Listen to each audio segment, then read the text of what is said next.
A história começa com um grupo de crianças que sonham em se tornar caçadores de tesouros. Sim, aqueles pequenos aventureiros com a visão de se tornarem ricos e famosos. Todos concordam com essa ideia brilhante, até mesmo o garoto que se veste como uma caixa de papelão. Ainda não sabemos se ele é um gênio ou só adora um disfarce. Eles prometem se tornar os melhores heróis do mundo. Os caçadores de tesouros viajam pelo mundo para explorar ruínas conhecidas como cofres de tesouro, onde podem coletar relíquias escondidas. Mas calma! Não é só um passeio no parque. Eles arriscam suas vidas lutando contra monstros chamados fantasmas. Não são os que fazem Boo, são bem mais complicados. Em troca desse risco todo, eles podem obter riquezas enormes e, claro, um pouco de glória. Um clã muito respeitado está realizando entrevistas para novos membros, e nosso protagonista, chamado Cry, sim, Cry, e não é porque ele está triste, mas você vai entender, está na fila. Afinal, não dá para ir muito longe como caçador solo. Se você quer alcançar grandes objetivos, tem que entrar em uma equipe. Enquanto isso, uma garota chamada Rudá se apresenta a Cry, porque, pasmem, ela é a única que não parece um personagem de filme de terror, tem sempre um na turma, né? Mas, de forma estranha e desajeitada, Cry não aperta a mão dela. Sério, amigo, é só uma apresentação, não um duelo. Rudá quer entrar para um grupo porque está tendo problemas com um cofre de tesouro específico, mas um cara debocha dela por tentar isso sendo de nível 3. Olha, quando você é chamado de amadora, isso deve doer. Mas o cara faz questão de lembrar que ela é um nível muito baixo para entrar em um clã renomado. É como tentar entrar em uma festa VIP usando tênis e camiseta. O clã dos primeiros passos está em busca de novos membros, e Rudá descobre que esse é o quinto, sim, quinto, encontro de Cry para essas entrevistas. Não é de se admirar que ela esteja em choque. Para os caçadores, habilidade é tudo. Aqueles com talento se tornam estrelas instantâneas, enquanto os sem talento, bem, só podem se agarrar nas poucas chances que conseguem. É quase como jogar na loteria. O clã dos primeiros passos tem várias equipes, e a equipe Ark Brave é a mais forte. Esses caras conseguiram até completar um cofre de nível 7 com apenas 6 membros. O líder deles, Ark Roden, é um verdadeiro chefão. Se ele aceitar um caçador, a pessoa está praticamente com o pé na fama. Mas, até onde Cry sabe, o Ark Brave nunca aceitou ninguém através dessas entrevistas. É como tentar entrar em um clube exclusivo sem o convite. A mesa deles está cercada por uma multidão de entrevistados, e Rudá se pergunta por que outra equipe só tem uma cadeira vazia. É como um evento de dança, onde só um dos grupos é convidado. E então, do nada, aparece um cara enorme chamado Greg, que explica que aquela mesa pertence ao clã que fundou Primeiros Passos. Ah, é isso. Eles têm um passado glorioso, mas será que vão aceitar novos membros? Os Lamentadores são a equipe que se destaca, e anos atrás, eles chegaram à capital com um talento tão exagerado que se tornaram os top dos top. O nome completo deles é as Almas Lamentadoras. Isso mesmo, com um nome que parece saído de um filme de terror. E, surpresa das surpresas, eles são os amigos de infância de Cry. Quem diria que ele tinha um passado tão dramático? Agora, essa é a primeira vez que os Lamentadores estão aceitando novos membros, e é por isso que a galera toda está aqui, como se fosse um show de talentos. Mas espera aí, onde estão eles? A mesa está mais vazia do que um copo no fim de uma festa. Então, um garoto ruivo aparece com a energia de quem tomou 5 energéticos e grita que não tem tempo para losers. Ele quer saber onde estão os Lamentadores, como se eles fossem uma banda de rock famosa. E ele se gaba de ser nível 4, como se isso fosse a maior conquista do mundo. Alguém avisa a ele que não é só ter um título, é preciso ser bom no que faz. Tino, que está assistindo a cena, quer dar uma lição nesse garoto, mas o que ela realmente quer é mostrar que ela é mais forte que sua irmã. Infelizmente, ela se lembra que o mestre do clã pediu para não fazer cenas. Que chato. Mas é tarde demais, e a situação começa a esquentar. Todo mundo fica animado, como se estivesse prestes a ver uma luta de MMA. De repente, Tino, com a determinação de uma heroína de anime, decide que vai dar um chega pra lá no ruivo. Mas antes que ela possa se preparar, Cry decide que é hora de fazer a sua grande escapada, pensando, por que eu vim parar aqui mesmo? A tensão é tão palpável que dá pra cortar com uma espada. Tino sente que o ambiente está tão fervoroso que qualquer movimento pode causar uma explosão. E aí, como se tudo estivesse em câmera lenta, ela se vira para Cry, em uma reviravolta digna de filme de ação, chama-o de mestre. Sim, você não leu errado. O nosso querido Cry é, na verdade, o mestre do clã Fast Steps e o líder das Almas Lamentadoras. O que é isso? Plot twist. Todos ficam em choque. O que você faria se o cara que parecia um mero mortal, que até chegou atrasado, na verdade, fosse o mestre de um clã poderoso? Agora todos olham para ele como se ele fosse a última Coca-Cola do deserto.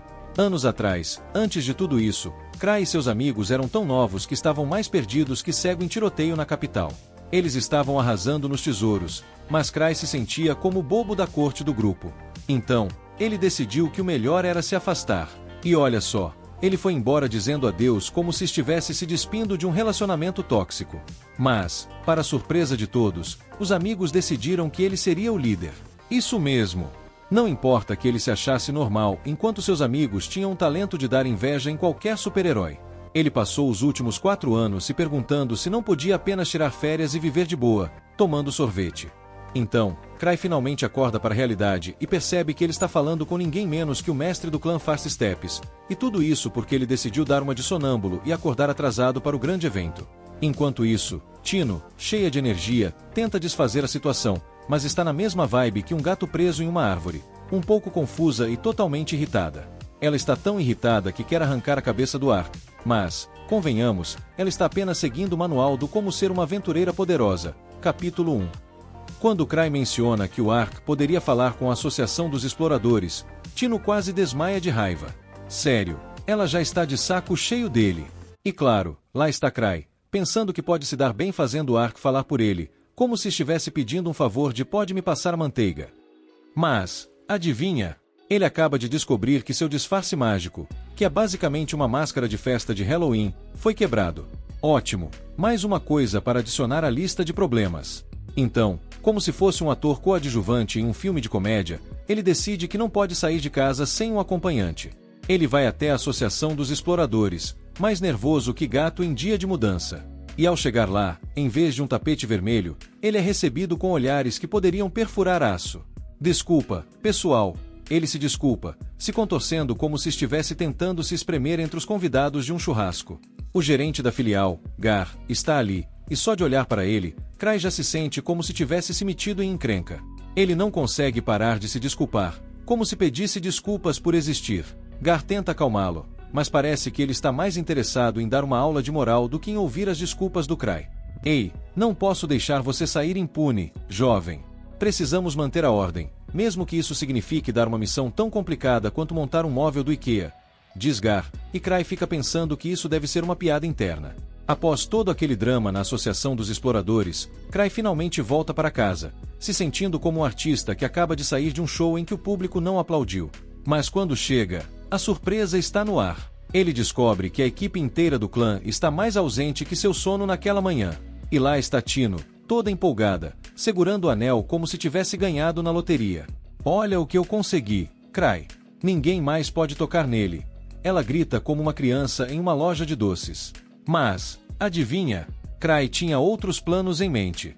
Ele pergunta se Tino está livre, e ela, cheia de esperanças românticas, responde que nunca esteve tão livre na vida. Mas Cry não está ali para marcar um encontro de filmes e sorvetes. Não, ele só quer que ela faça uma tarefa que poderia ser o título de um filme de terror. A missão de recuperação de cadáveres. Tino, com a expressão de quem acabou de descobrir que a festa foi cancelada, não tem como escapar e acaba correndo mais rápido do que se tivesse visto um espírito saindo do armário. Cry tenta usar sua corrente de captura como se fosse uma corda de ioiô, e com um movimento rápido, ele a puxa de volta. Não fuja, eu só quero que você faça esse trabalho. E Tino, claramente decepcionada porque só queria um sorvete, se vê em uma missão que nem mesmo Gostos Ters toparia. Ei, você sabe que só sou nível 4, certo?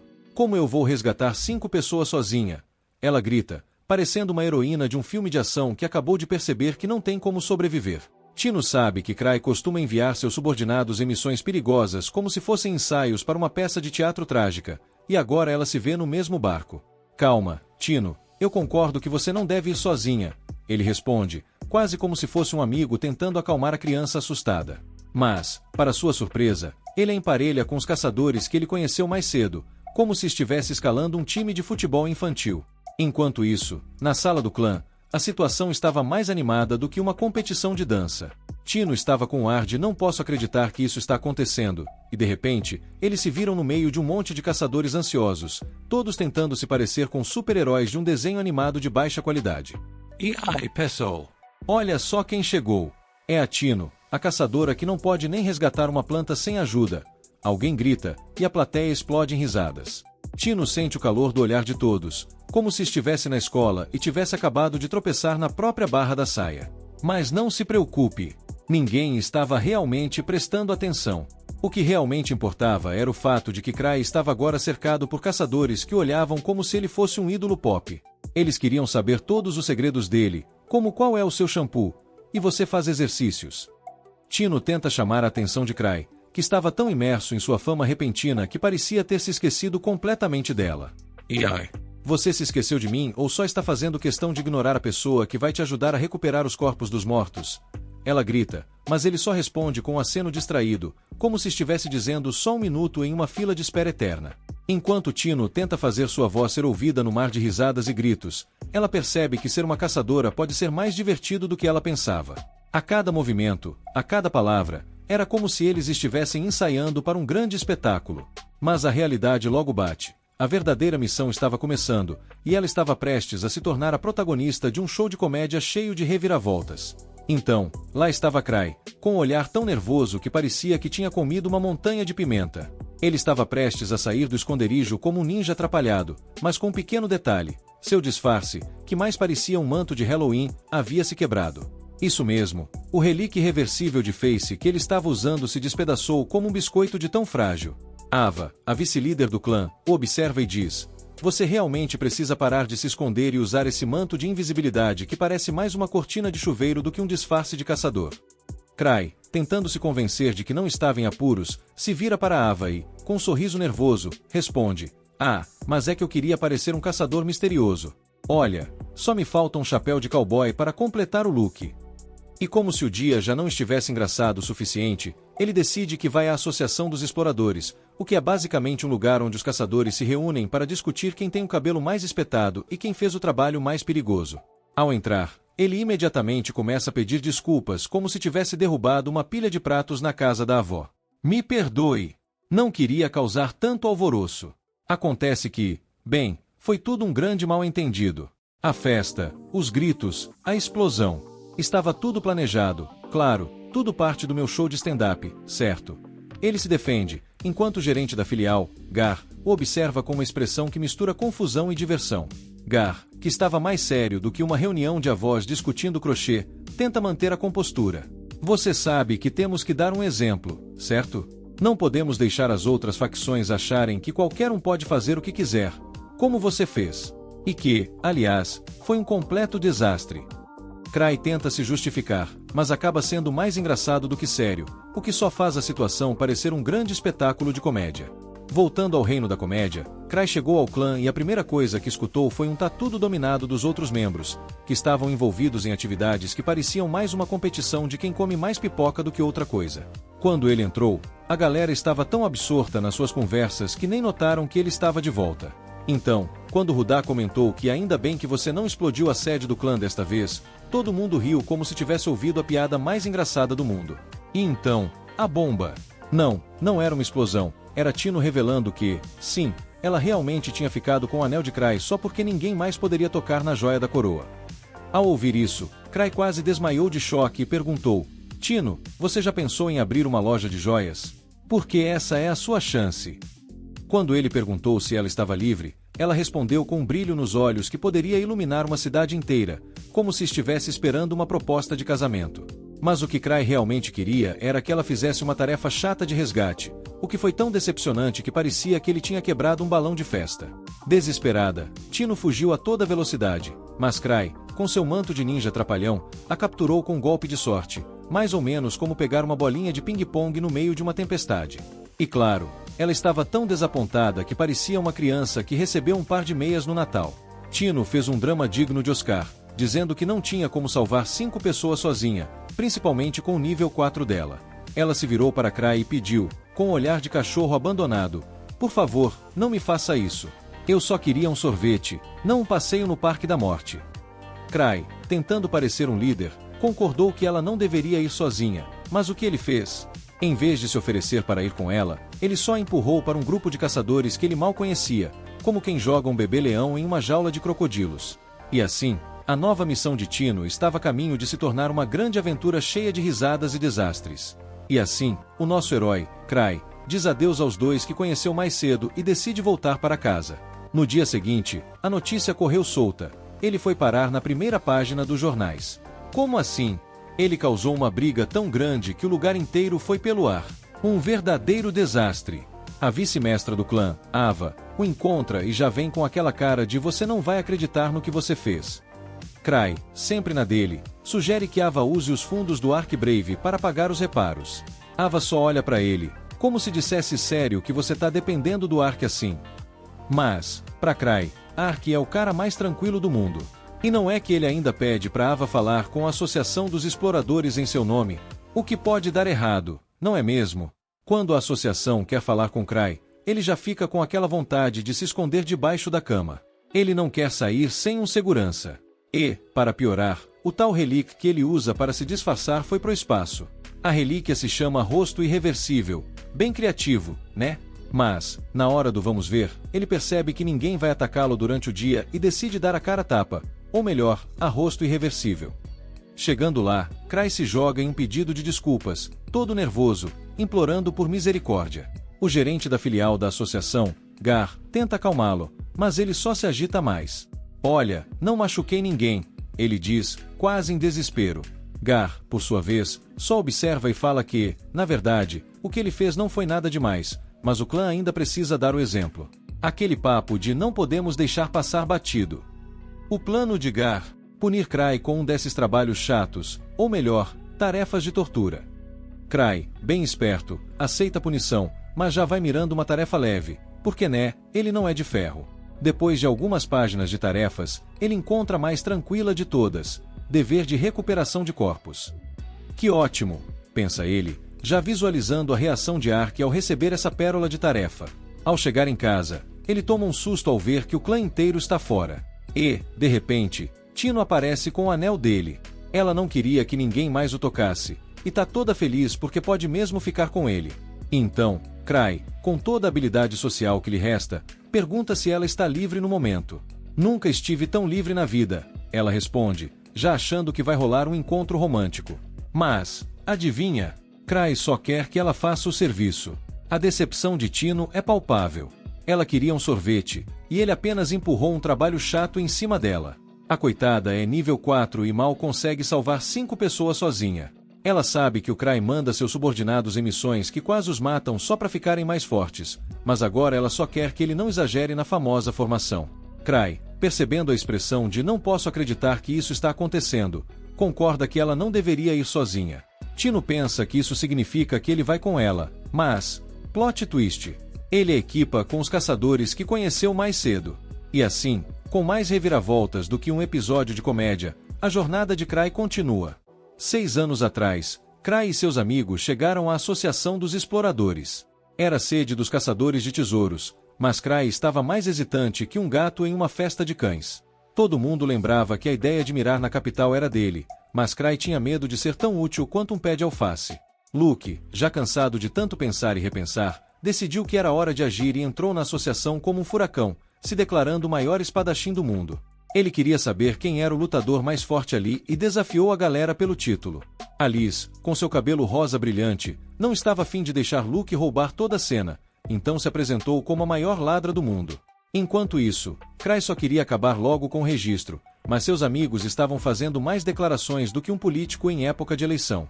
Luke contou para um pobre coitado que os realmente fortes não precisavam de armas, e que aquelas palavras eram na verdade um eco do pensamento do Cry, o líder do time. A atendente avisou que eles precisavam se registrar com o nome e o emblema do grupo, mas esses detalhes eram mais esquecidos do que a última temporada de uma série cancelada.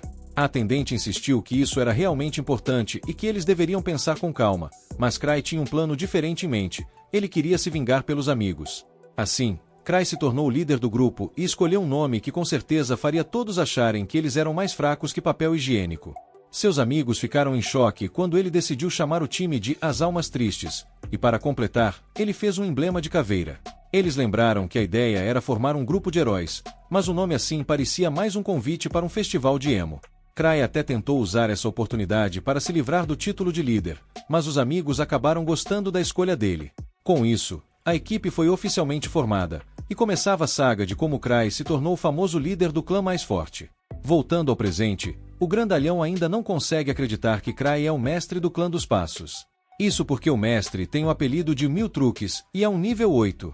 Tino exige que o grupo novato se curve diante de Cry, mas ele manda a garota super empolgada dar uma acalmada. Caçadores que alcançam certos status recebem nomes especiais pela associação e se tornam quase tão reverenciados quanto celebridades. Não existe elogio maior para um caçador, e Mil Truques é o nome que foi dado a Cry. Mil Truques é conhecido como o caçador mais forte da capital. Cry é ele.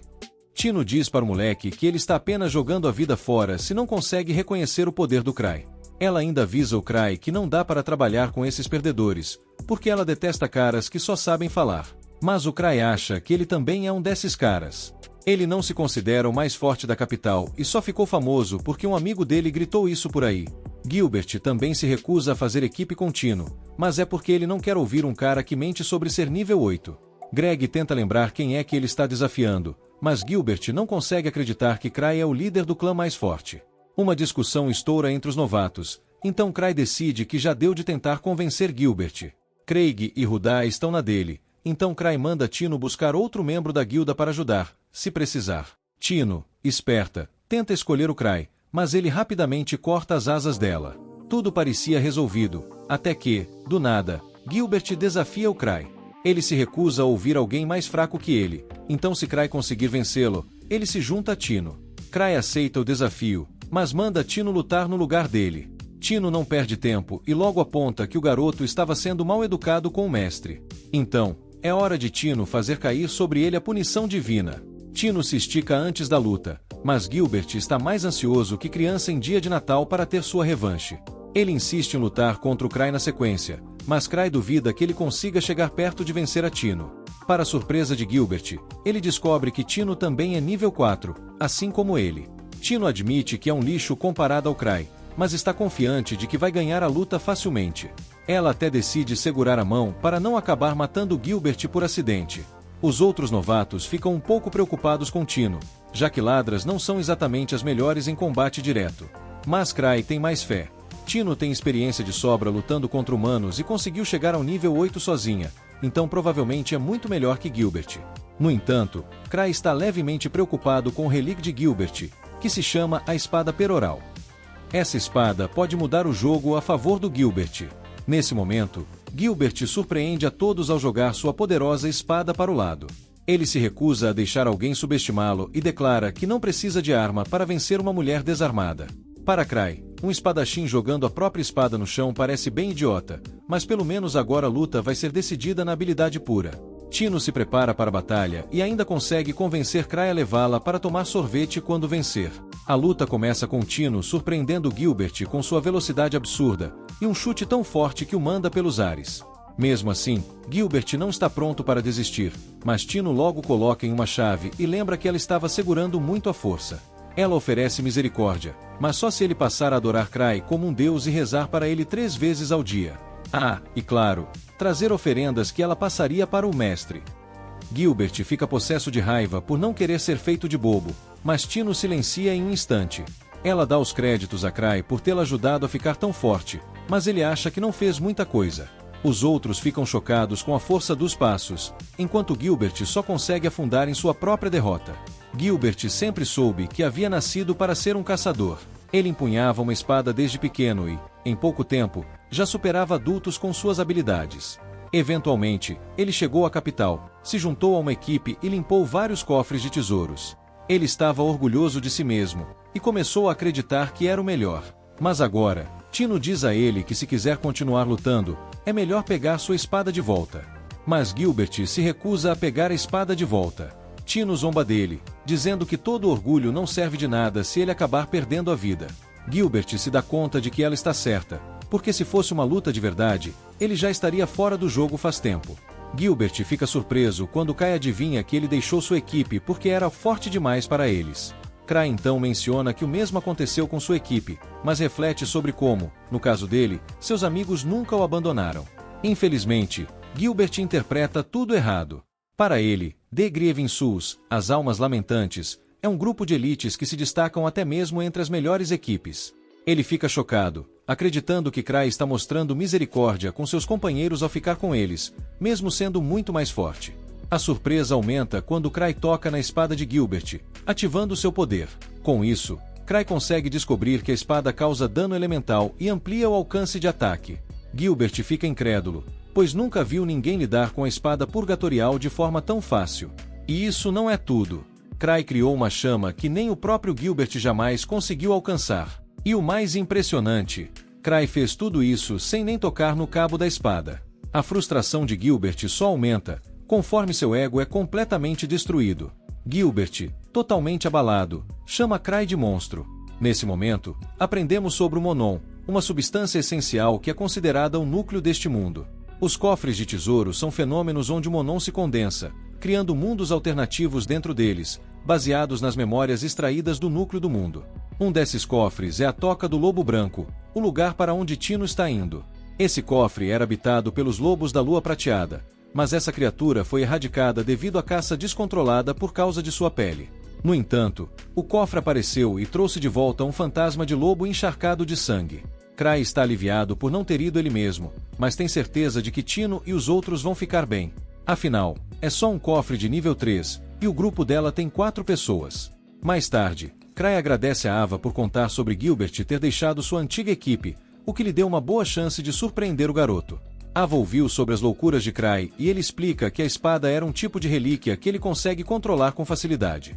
Cry adora relíquias, porque a infinidade de formas e usos as torna divertidas de colecionar.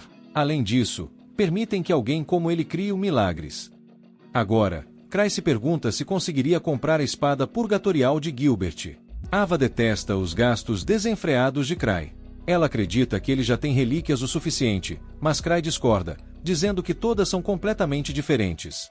Elas podem parecer semelhantes, mas têm personalidades distintas e fazem coisas variadas. Claramente, Cry está seriamente viciado em colecioná-las, e Ava ouviu falar que ele está até pegando empréstimos para continuar comprando, mesmo com os Grievers ganhando rios de dinheiro. Cry é o típico delinquente de luxo, tendo acumulado uma dívida considerável. A parte engraçada: os lucros do grupo são divididos igualmente entre os membros, independentemente da contribuição. Ou seja, até Cry, que basicamente não faz nada, recebe uma bolada de dinheiro. O nosso colecionador compulsivo vai recarregar suas relíquias preciosas, e durante a visita, é informado sobre um rumor envolvendo o surgimento de um fantasma em uma estrada próxima. Esse fantasma destruiu completamente uma caravana protegida e derrotou 3 guardas de nível 3. Ou seja, a criatura deve ser bem forte, e por isso os cavaleiros da Terceira Ordem estão recrutando gente para exterminá-la. Cry fica chocado ao saber que isso aconteceu perto da Toca do Lobo Branco, o cofre que agora está infestado de lobos. Apesar da preocupação crescente, ele se convence de que não passa de um rumor. E, mesmo que seja verdade, ele acredita que Tino é forte o suficiente para lidar com qualquer coisa. Claro, o boato continua. O rumor sobre os monstros dentro da Toca do Lobo Branco continua crescendo. Dizem que as criaturas estão ficando mais fortes, a ponto da associação considerar elevar o nível do local. Cry, no entanto, ainda tenta ignorar a gravidade da situação, até ouvir que uma pare de nível 5 desapareceu na área. Isso o pega de surpresa, e ele rapidamente confere a ficha da missão que escolheu. Para seu desespero, a ficha confirma que a pare que precisa de resgate é de nível 5. Arrependido por nunca ter lido a ficha antes, Cry agora se encontra em um dilema. Seus colegas ficam horrorizados ao saber que ele enviou Tino, que é de nível 4, para um cofre onde até aventureiros de nível 5 estão desaparecendo. Eles mal conseguem acreditar quando Cry tenta se justificar, dizendo que será um bom treinamento para ela. Quando Cry menciona que enviou 3 outros aventureiros com ela, a situação piora ainda mais. Para os colegas, é absurdo que ele tenha enviado um grupo improvisado para uma missão tão perigosa. Antes, eles achavam que os rumores horríveis sobre os testes brutais que Cry aplicava aos membros do seu grupo eram exageros, mas agora tudo faz sentido. É claro que esses testes extremos são o que transformam os Grievers no grupo mais forte. Cry começa a entrar em pânico, pensando na possibilidade de ter mandado seu grupo para a morte certa. Contudo, ele tenta mais uma vez se convencer de que tudo ficará bem. Gilbert, por exemplo, é forte e possui uma relíquia poderosa. Mas então, Cray se lembra que Gilbert havia esgotado o poder da espada, e fica se perguntando se ele conseguiu recarregá-la antes de partir. O grupo finalmente se aproxima da toca do Lobo Branco e a tensão começa a aumentar. Eles começam a perceber o quão perigosa a missão realmente é. Tino, em um tom sombrio, revela que até escreveu seu testamento antes de sair. Rudá, observando a situação, chega à conclusão de que Cray sabia que algo estava errado no cofre, o que explicaria por que ele os enviou para lá. Tino concorda, afirmando que a composição do grupo foi claramente aleatória demais, o que só reforça sua crença de que Cray planejou cada pequeno detalhe. No entanto, os outros membros têm dificuldade em acreditar nisso. Afinal, eles se conheceram apenas no dia anterior, e Gilbert só se juntou ao grupo porque tomou a decisão no último minuto. Mas então, algo ocorre a Gilbert. Cray sabia o motivo exato pelo qual ele deixou sua antiga pare. De repente, ele percebe que tudo foi manipulado desde o início. Tino continua a elevar o status lendário de Cray, explicando que ele possui vasto conhecimento sobre todos os aventureiros da capital. Para ele, é como brincadeira de criança ler as ações e pensamentos de cada pessoa ao seu redor. Rudá ainda acha tudo isso difícil de aceitar, mas Greg intervém, lembrando que Cray até previu o que aconteceria durante a entrevista de recrutamento. Cada detalhe, cada ação, tudo foi cuidadosamente premeditado por Cray. Com essa revelação, o grupo percebe que, se tudo foi calculado desde o começo, eles estão muito mais envolvidos em um plano maior do que poderiam imaginar. Tino tenta tranquilizar o grupo, dizendo que não precisam se preocupar, pois tudo está de acordo com os cálculos de Cray. Ela tem certeza de que ele nunca os enviaria em uma missão impossível. Mas, para o azar desses otários, a realidade é outra. Cray fez exatamente isso. Os mandou para uma missão que está muito além de suas capacidades. Seu plano era que o grupo desistisse quando a missão se tornasse difícil demais, mas ele sabia que Tino não desistiria tão facilmente. Enquanto isso, ninguém atenderia um pedido de ajuda àquela hora do dia, então Cray percebe que terá que ir pessoalmente. De volta ao grupo, o desespero toma conta quando eles se deparam com um fantasma poderoso. Não é um lobo comum, a criatura está usando armadura e até carrega uma espada. Tino acredita que é apenas mais um teste lendário de Cray, algo típico dele, mas a verdade é que Cray, em outro lugar, está desesperadamente procurando por relíquias para impedir que o grupo entre no cofre. Cray tenta reunir o máximo de relíquias que consegue, mas algo em um cofre chama sua atenção. Ava percebe sua inquietação e pergunta o que ele está fazendo. Cray, tentando disfarçar, diz que está apenas dando uma pequena caminhada. No entanto, Ava logo percebe que ele está preocupado com o grupo e fica ainda mais chocada quando vê que ele está levando algo chamado slime de árvore do mar, um item que violaria a lei imperial. Cray nega ter tal item, mas, internamente, sabe que todas as suas relíquias de ataque estão sem mana, então ele está considerando usá-lo como último recurso. Al sugere que Cray leve alguém com ele, mas a relíquia de viagem que Cray possui só funciona para uma pessoa. Determinado a resgatar o grupo, Cray ativa a relíquia e se lança aos céus, acelerando em direção ao perigoso cofre. Isso preocupa Ava, pois a relíquia que Cray está usando é a mesma envolvida no aterrorizante incidente do míssil humano. Essa relíquia é chamada de Nightker, mas tem uma fama assustadora. Ela é extremamente perigosa. Não tem qualquer tipo de segurança, não possui freios e não consegue nem pairar ou ser controlada adequadamente. Basicamente, é uma relíquia defeituosa. Uma breve olhada no passado mostra que, uma semana após a criação do grupo Grieving Souls, a espada divina suprema do Ruivo, chamada de Testament Blade, foi quebrada. Ele mal podia acreditar. Os outros já tinham apontado que a espada era praticamente de madeira e não tinha a menor chance contra o Ciclope que eles acabaram de enfrentar. Aí, entra um aventureiro bêbado, que assume que eles estão mentindo e começa a tirar sarro, dizendo que fugiram da fera. Então, as garotas do Grieving Souls mostram o olho do Ciclope pro cara, e o bêbado quase se molha todo de medo. Voltando ao presente, o grupo da Tino termina de destruir um monstro-lobo. Um monstro tão poderoso não deveria nem ter aparecido ali. Eles deram sorte, porque só tinha um. O pessoal do grupo começa a se perguntar por que o Gilbert não usou as suas chamas, e ele explica que está sem mana. O Gilbert percebe que a culpa é do Cray, que gastou toda a mana, e revela que ele não consegue recarregar a mana sozinho. A galera logo sugere que eles deviam simplesmente recuar, porque as pessoas que eles supostamente vieram resgatar já devem estar mortas de qualquer jeito. Mas Tino se recusa. Ela explica que eles não estão ali para coletar corpos, e aquelas pessoas ainda estão vivas. Tino declara que as decisões do mestre são infalíveis, e que esgotar a mana da espada purgatória faz parte do plano dele. Ela deduz que o Crai só não quer que eles dependam tanto das relíquias. Eventualmente, eles chegam à caverna dos lobos brancos, e percebem que os lobos ali são bem maiores que o normal. A caverna foi criada para os lobos originais, que eram bem menores, então esses grandões ficam meio espremidos lá dentro. Isso significa que seria melhor correr e lutar lá dentro, em vez de deixar as feras terem mais espaço do lado de fora. Gilbert se prepara para entrar primeiro, mas Tino insulta várias vezes, chamando-o até de idiota. Segundo ela, é o dever dela manter todos vivos, e sair correndo para dentro da caverna é a coisa mais burra que ela já ouviu. O Crai, obviamente, está testando como ela se sai como líder, então ela tem que garantir que todos fiquem vivos. Tino decide que as garotas vão atrair os monstros primeiro, já que são mais ágeis. Enquanto os caras cuidam da retaguarda, Tino, como líder, não deixa ninguém se sacrificar como escudo. Nesse meio tempo, encontramos Crai voando pelos ares, com um pensamento bem diferente do de Tino. Ele só espera que ela ainda esteja viva e, se necessário, que use o resto do grupo como escudos de carne.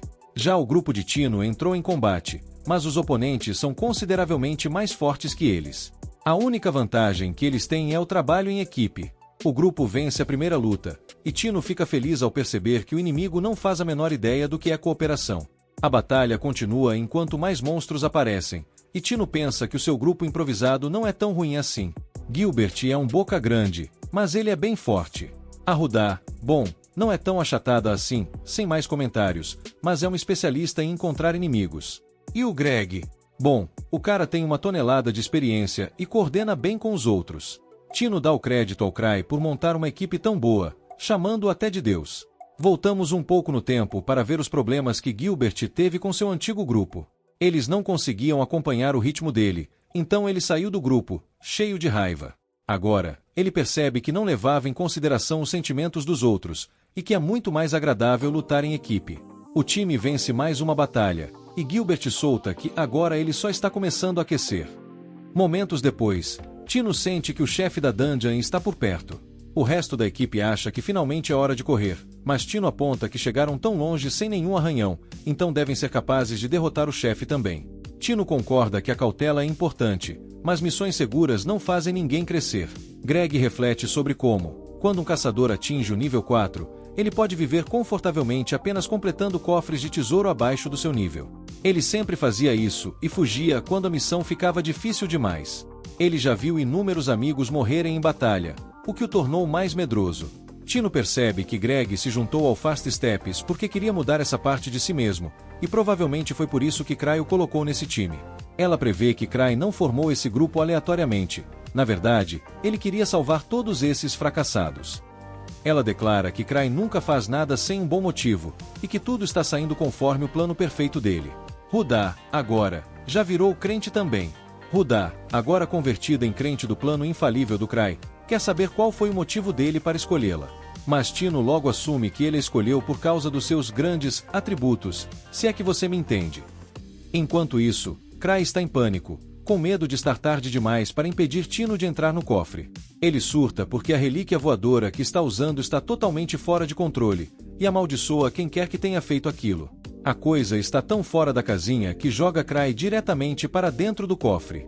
Dentro da dungeon, o grupo de Tino fica horrorizado ao encontrar o chefe final, porque o bicho é simplesmente gigante. Todo mundo sai correndo para salvar a pele, e claro, o Greg, mais uma vez, pergunta se não é um bom momento para bater em retirada. Mas Tino, teimosa como sempre, recusa-se a desistir de um dos testes de Crai e bola um plano. O chefe não está usando um capacete, o que só pode significar que esse é o ponto fraco dele. Os caras distraem a besta gigante com alguns ataques, e Rudá fica impressionada ao ver que Tino não demonstra um pingo de medo. Greg acaba em uma situação complicada quando sua espada é destruída, mas Rudá o salva bem a tempo. Tino então mostra suas habilidades incríveis, fechando a distância com um monstro furioso e o acertando diretamente no pescoço. O grupo de Tino sai vitorioso, e ela usa uma poção para curar sua perna machucada. A equipe está super animada, porque tudo que resta agora é o resgate. Tino dá uma espada temporária para Greg, mas mal tem tempo de celebrar antes de ter que desviar de outro ataque. Todo mundo fica em pânico quando mais chefões aparecem. Agora, eles temem que não consigam derrotar tantos de uma vez. Até Tino começa a pensar que Crai exagerou no teste dessa vez. Sem opções, ela decide que terão que correr para um túnel próximo, onde os chefes não conseguiriam atacá-los. Só que, azar dos grandes, o túnel está bloqueado. Então, os caras decidem que não tem outra escolha senão servir de isca, para que as garotas possam escapar. Eles dizem para as garotas não se preocuparem muito, porque, afinal, isso é melhor do que todos morrerem. Tino, confusa e tentando entender a lógica de Cry, fica chocada quando percebe algo sobre o anel dele. Ela lembra os outros que ninguém vai se sacrificar ali e que tudo o que eles precisam fazer é mirar nos olhos do chefe. Mais uma vez, ela manda a galera distrair um dos monstros, e Rudá consegue fazer o bicho fechar o olho. Nesse momento, Tino tem uma lembrança de quando Cry. Lá vem Tino, usando a relíquia que ganhou de Cry para cegar o chefe. O bicho fica completamente desnorteado. O plano agora é mandar Gilbert finalizar o monstro, mas Tino logo percebe que algo não está certo. Pena que é tarde demais. Gilbert é atingido pela fera e pede desculpas por ter falhado. Tino, como uma boa líder emocionalmente caótica, assume a culpa por não ter liderado melhor o time, e já aceita que eles estão fritos enquanto os 4 chefões se aproximam, prontos para acabar com todos. E então, do nada, Cry despenca no meio do cofre, como um herói desengonçado. Ele acena para Tino, e Greg repara que, por algum motivo, os monstros estão com medo de Cry. Eles até tentam atacá-lo, mas seu escudo protege, deixando as criaturas completamente perplexas. E é aí que Cry, sem perder a compostura, começa a zombar dos bichos, dizendo que ele tem 17 vidas. Só isso já seria um absurdo, mas ele ainda puxa uma de suas relíquias para desferir um ataque que ilumina a caverna inteira. Greg, que mal consegue acreditar no que está vendo, finalmente entende o que é enfrentar um nível 8. Enquanto isso, Cry, do alto da sua tranquilidade, se pergunta o que monstros tão assustadores estão fazendo ali, já que esse cofre deveria ser de nível 3. Apesar de tudo, o chefe monstro sobrevive ao ataque, mas Cry já sabia que isso ia acontecer, pois seus anéis de tiro não são tão poderosos assim. O resto do grupo entra em pânico quando os outros chefões começam a cercar Cry com espadas e armas em punho. Já Cry, bem, ele não está nem um pouco preocupado. Afinal, ele trouxe 17 anéis de segurança com ele. Quando todos os monstros se preparam para atacar ao mesmo tempo, Cry percebe que não tem outra escolha. Ele vai ter que usar sua arma secreta. Os monstros ficam apavorados quando ele tira o colar e bebe algo de um frasco misterioso. E, em um passe de mágica, Cry cria uma cortina de fumaça e grita para o pessoal sair correndo. No entanto, a equipe não está se movendo muito rápido, e Gilbert tem certeza de que eles serão pegos. Mas Rudá lembra que Tino está machucada, e por isso Cry está se movendo devagar de propósito para protegê-la, certo? Errado! Na verdade, Cry é só um corredor incrivelmente lento. Tino, é claro, pensa que ele está fazendo isso de propósito, em um gesto nobre, e começa a lembrar de quando conheceu. Ela estava sendo incomodada por alguns encrenqueiros, mas os Grievensuls apareceram para salvá-la. Desde então, Tino quis se juntar a eles, e foi aí que sua jornada começou. A admiração por Cry só cresce. Todo mundo agradece o Salvador do Dia por aparecer e ainda dá os devidos créditos a Tino por ter mantido a equipe viva por tanto tempo. Cry, sempre gentil, ou pelo menos tenta ser, elogia Tino por seu desempenho brilhante, mas percebe que as lesões dela estão causando uma dor considerável. E como ele é o herói relutante do momento, logo saca o que precisa fazer. Com seu toque mágico, Cry cura Tino, e ela declara, cheia de dramaticidade, que não sente mais nenhuma dor. Gilbert, que não perde a chance de se impressionar, fica boquiaberto ao ver Cry usando uma relíquia para curar. Mas Cry, no seu jeitão defensivo, pensa com seus botões que precisa de relíquias para tudo na vida. Porém, a festa dura pouco. Apesar de todo o esforço, Cry não conseguiu derrotar os chefões, e agora eles têm um problema ainda maior. Estão completamente perdidos dentro do cofre, sem a menor ideia de onde fica a saída. E o pior de tudo, Cry também não faz a mínima ideia do que fazer agora. Um olhar para o passado mostra uma época em que Cry estava exibindo sua coleção de relíquias para os membros do seu grupo. Eles olham para as peças com admiração, e Liz logo cobra Cry para cumprir sua promessa de ajudá-la a escolher uma relíquia só para ela. Luke reclama que isso não é justo e, de repente, todo mundo começa a experimentar todo tipo de relíquia ali mesmo. Cetrias pega uma bolsinha e Cry comenta que é uma bolsa mágica que pode conter uma quantidade infinita de itens. Citri fica impressionado e diz que algo assim deve ter custado uma fortuna, mas Cry revela que foi bem baratinha, porque só consegue guardar chocolates. Liz, então, mostra um bracelete que pegou e pergunta para Cry sobre ele, mas antes que ele possa dizer qualquer coisa, ela começa a cambalear e cai no chão. Ela tenta se levantar, mas o bracelete a faz perder o equilíbrio de novo. Cry, sem perder tempo, explica que aquilo é um anel de labirinto, que faz quem usa perder completamente o senso de equilíbrio. Nesse momento, Luke agarra uma espada e diz que ela é super legal, mas Cry logo avisa que é uma espada amaldiçoada. Resultado? Luke fica meio fora de si. Cry, sempre prático, elogia Luke dizendo que, normalmente, essa espada faz as pessoas perderem a cabeça. Mas como Luke nunca teve muita coisa na cabeça, ele continua o mesmo. Com isso, todos descobrem que essas relíquias são basicamente lixo, mas como eles pensam que Cry é um líder super legal, Luke e Liz pegam suas relíquias achando que são ótimos itens de treinamento. Voltando ao presente, todo mundo se sente aliviado de ter Cry por perto e começam a segui-lo enquanto avançam pela caverna. Cry, por outro lado, fica se perguntando por que todos estão fazendo ele liderar o caminho, já que é a primeira vez dele ali e ele não faz ideia de para onde está indo. Ele se vira para pedir a Tino para trocar de lugar com ele, mas quando olha para trás, todo mundo também olha para trás, achando que Cry deve ter percebido algo suspeito. Depois disso, eles continuam avançando, e Cry começa a pensar se Tino está bravo com ele e se ele deveria se ajoelhar e pedir desculpas. No entanto, Gilbert interrompe seus pensamentos e pergunta se eles estão indo em direção à saída. Cry, no fundo, quer muito ir para a saída também, mas não tem a menor ideia de onde ela está. Antes que ele consiga responder, Tino diz que tem uma vaga ideia de onde fica a saída da caverna. O grupo tenta lembrar do layout do mapa que viram antes de entrar na caverna, e de acordo com ele, não existe a menor chance daquele caminho levar à saída. Uma das garotas, que claramente está mais perdida que segue em tiroteio, acha que Cry está testando eles e diz que, se quiserem encontrar a saída, vão ter que voltar para a sala do chefe. Cry, com aquele jeitão pensativo, se pergunta se os lobos brancos gigantes que eles enfrentaram eram chefes e percebe que é por isso que eles eram tão fortes. O grupo continua caminhando, e Cry começa a pensar que já estava na hora de dar meia volta, mas, de repente, todos ficam chocados e se perguntam como Cry sabia onde estavam. Eles correm adiante, enquanto Cry, sem entender nada, volta atrás e vê que eles encontraram a equipe que precisavam resgatar na missão. Eles logo ajudam os feridos, e o líder do grupo se apresenta como Rudolph, agradecendo aos heróis por tê-lo salvado. Tino, orgulhosa, diz que ele deveria agradecer ao mestre Cry, porque foi ele quem previu tudo isso e os guiou até ali. Cry, como sempre modesto, diz que foi só coincidência, o que faz todo mundo comentar sobre como ele é humilde. Rudá, uma das integrantes do grupo resgatado, diz que pode reabastecer o mana com poções, mas que eles ainda precisam de algo para comer para recuperarem a saúde. Cry, sempre preparado, tira suas confiáveis barrinhas de chocolate e as oferece a todos. Ele também entrega uma barra especial para Tino e diz para ela chupar sua barra de chocolate amargo, o que a faz pensar que ele é algum tipo de ser divino. Após esse momento, mestre do chocolate, Greg comenta que nunca imaginou que um grupo de caçadores de tesouros nível 5 seria derrotado por aqueles lobos com meia máscara. Mas Rudolph revela que os Cavaleiros Lobo não foram um problema. Na verdade, eles foram derrotados por uma pequena entidade fantasmagórica com uma caveira completa no rosto. Ele chama essa criatura de Encarnação do Rancor, o que surpreende todos, menos Cry, que, como sempre, está no mundo da lua. Enquanto isso, vemos o fantasma mascarado se aproximar do bando de Cavaleiros Lobo que haviam enfrentado antes.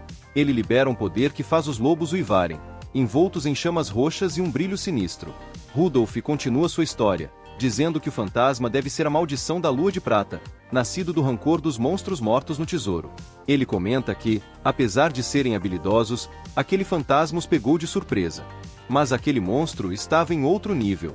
O pior de tudo é que o monstro os derrotou sozinho, o que foi um baita desrespeito. Rudolph menciona que o fantasma talvez esteja no mesmo nível da lendária Mil Espadas, e isso deixa todo mundo de queixo caído. Cry explica que Mil Espadas é o título do espadachim mais forte da capital imperial, que dominou todas as formas de esgrima e, dizem, consegue derrotar qualquer inimigo usando apenas uma espada de madeira. Cry pensa que Mil Espadas é, na verdade, um de seus amigos de infância, além de ser um membro do grupo de Gavis chamado Luke. Embora o fantasma dos rancores seja realmente forte, dizer que está no mesmo nível de Luke é um exagero. Afinal, se isso fosse verdade, Luke já teria acabado com ele há tempos. Mas, para Tino, talvez essa luta seja complicada demais. Rudolph continua, dizendo que da primeira vez que encontraram o fantasma, ele basicamente brincou com eles como se fossem brinquedos. E, na próxima vez, eles certamente não vão sobreviver. Rudolph, então, pergunta a Cry qual será o próximo passo. Cry responde que, antes de enfrentar o fantasma, Precisam encontrar uma saída da caverna. Mas, como Tino é a líder dessa missão, eles devem seguir as ordens dela.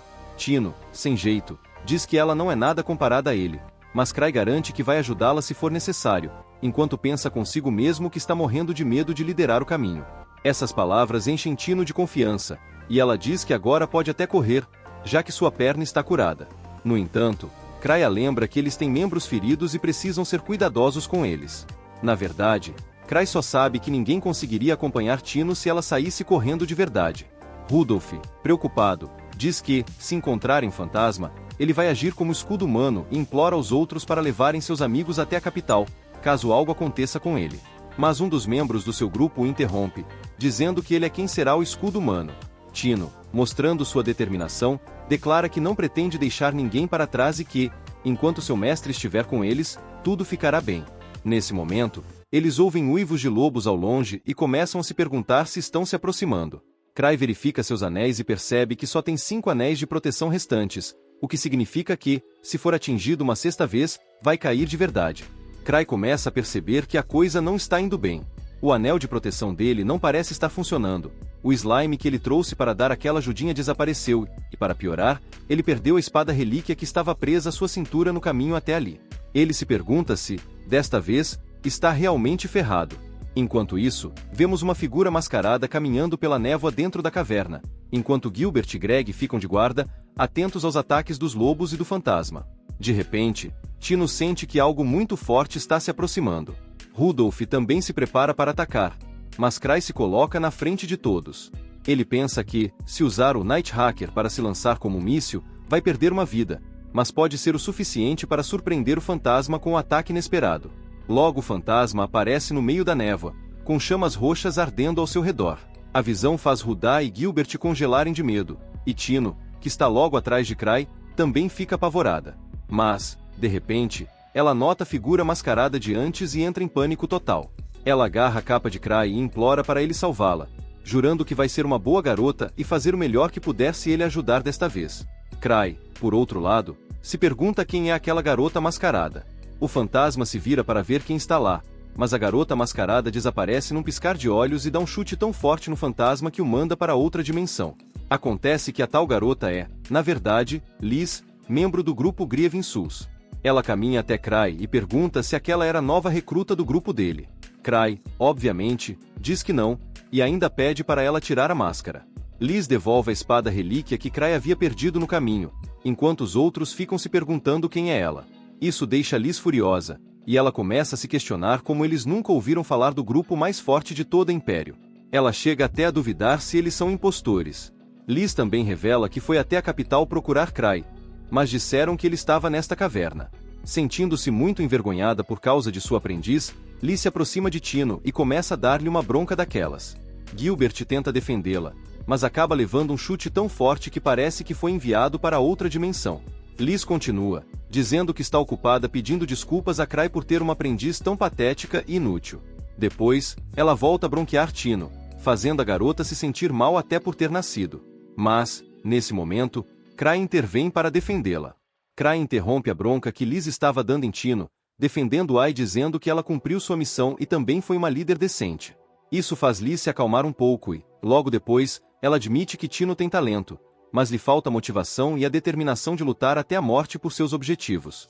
Nesse momento, o fantasma se levanta novamente e invoca um dos lobos cavaleiros, que aparece armado com uma metralhadora Gatling, assustando a todos.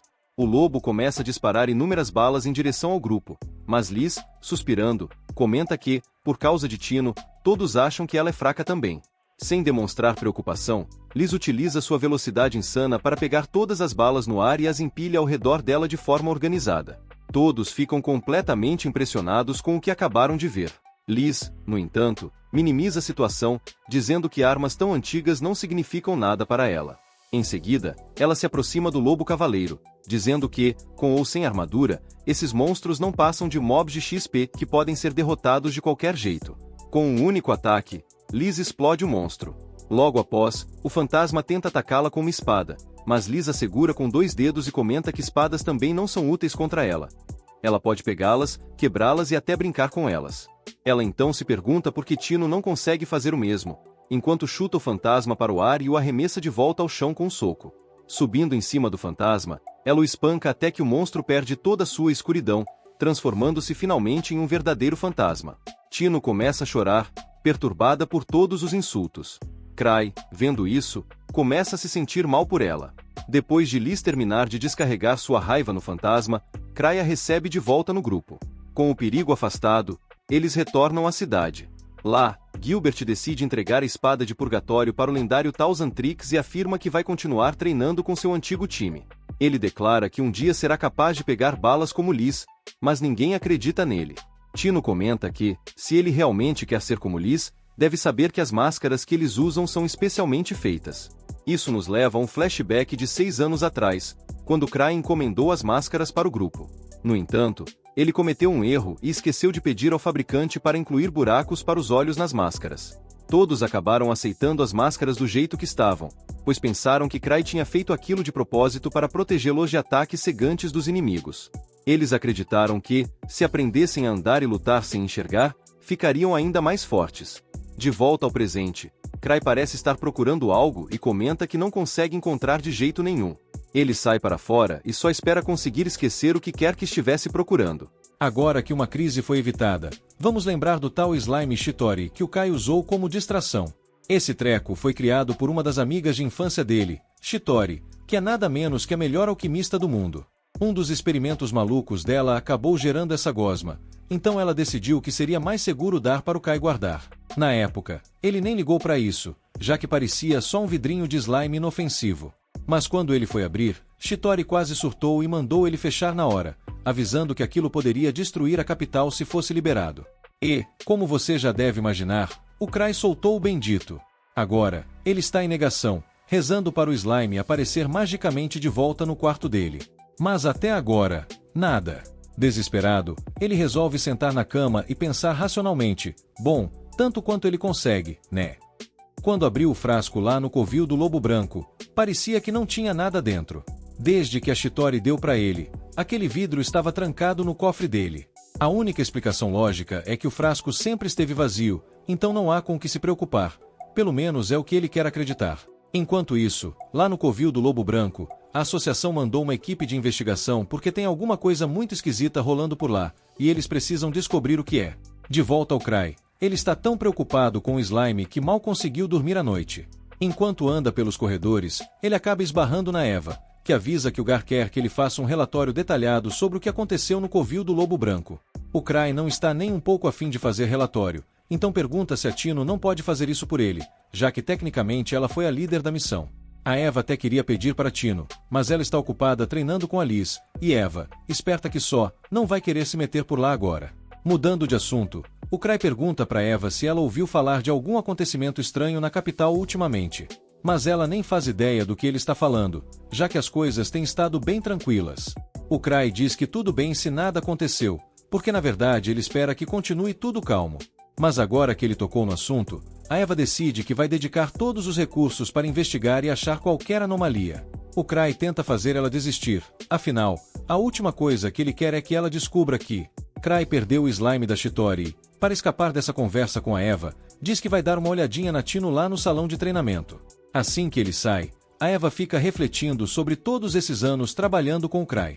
Apesar da preguiça dele, sempre que aparece um desastre natural, uma anomalia no cofre do tesouro, ou até uma treta política, o cara consegue prever tudo certinho, mesmo com pouca ou nenhuma informação. No começo, ela achava que era pura sorte, mas depois de ele acertar tantas vezes, a Eva passou a confiar cegamente nele. E, se o Cry está preocupado com algo na capital, então, sem dúvida, algo sério está prestes a rolar. A caminho do salão de treinamento, Cry vê um grupo de caçadores esperando do lado de fora. Quando o líder deles nota sua presença, pede ajuda porque ninguém conseguiu treinar hoje devido ao treinamento mortal da Liz. Stan implora para que ele faça alguma coisa para parar Liz, mas Cry já começa a suar frio, porque mexer com a Liz em modo fúria de treino é pedir para morrer. Stan entende o desespero dele, afinal, ninguém em sã consciência quer lidar com Liz em modo batalha, mas como nenhum outro dos Grievers voltou ainda, Cry é a última esperança. Se ele não parar Liz, a Tino pode realmente acabar morta. Cry pensa que o Stan está exagerando, porque é claro que a Liz não mataria a Tino de verdade.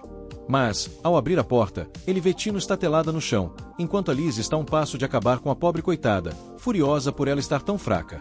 Ela levanta a perna, prestes a esmagar a cabeça da Tino, mas, antes de dar o golpe final, Cry a interrompe. Liz até fica feliz em ver Cry, mas já avisa que está no meio de algo importante, e pede para ele não atrapalhar. Segundo ela, Tino tem muito potencial, mas continua agindo como uma fracote, reclamando de ossos quebrados e afins. Quando Liz era criança, já era muito mais forte do que Tino é agora, então ela simplesmente não entende o que está travando a garota. Cry concorda que, sim, Liz era uma fortaleza na idade da Tino, mas deixa claro que a coitada já passou dos limites hoje. Ele sugere que Liz dê uma pausa no treino para Tino recuperar as forças. Liz se aproxima, encara Cry bem de perto e pergunta se ele está mesmo tentando interromper o treino dela com a Tino, e ele responde que sim. Liz concorda e diz que vai deixar Tino em paz, por enquanto. Mas, mesmo com a trégua oferecida, Tino, que não quer parecer uma fraca na frente do Cry, se arrasta até ficar em pé e insiste que ainda consegue continuar.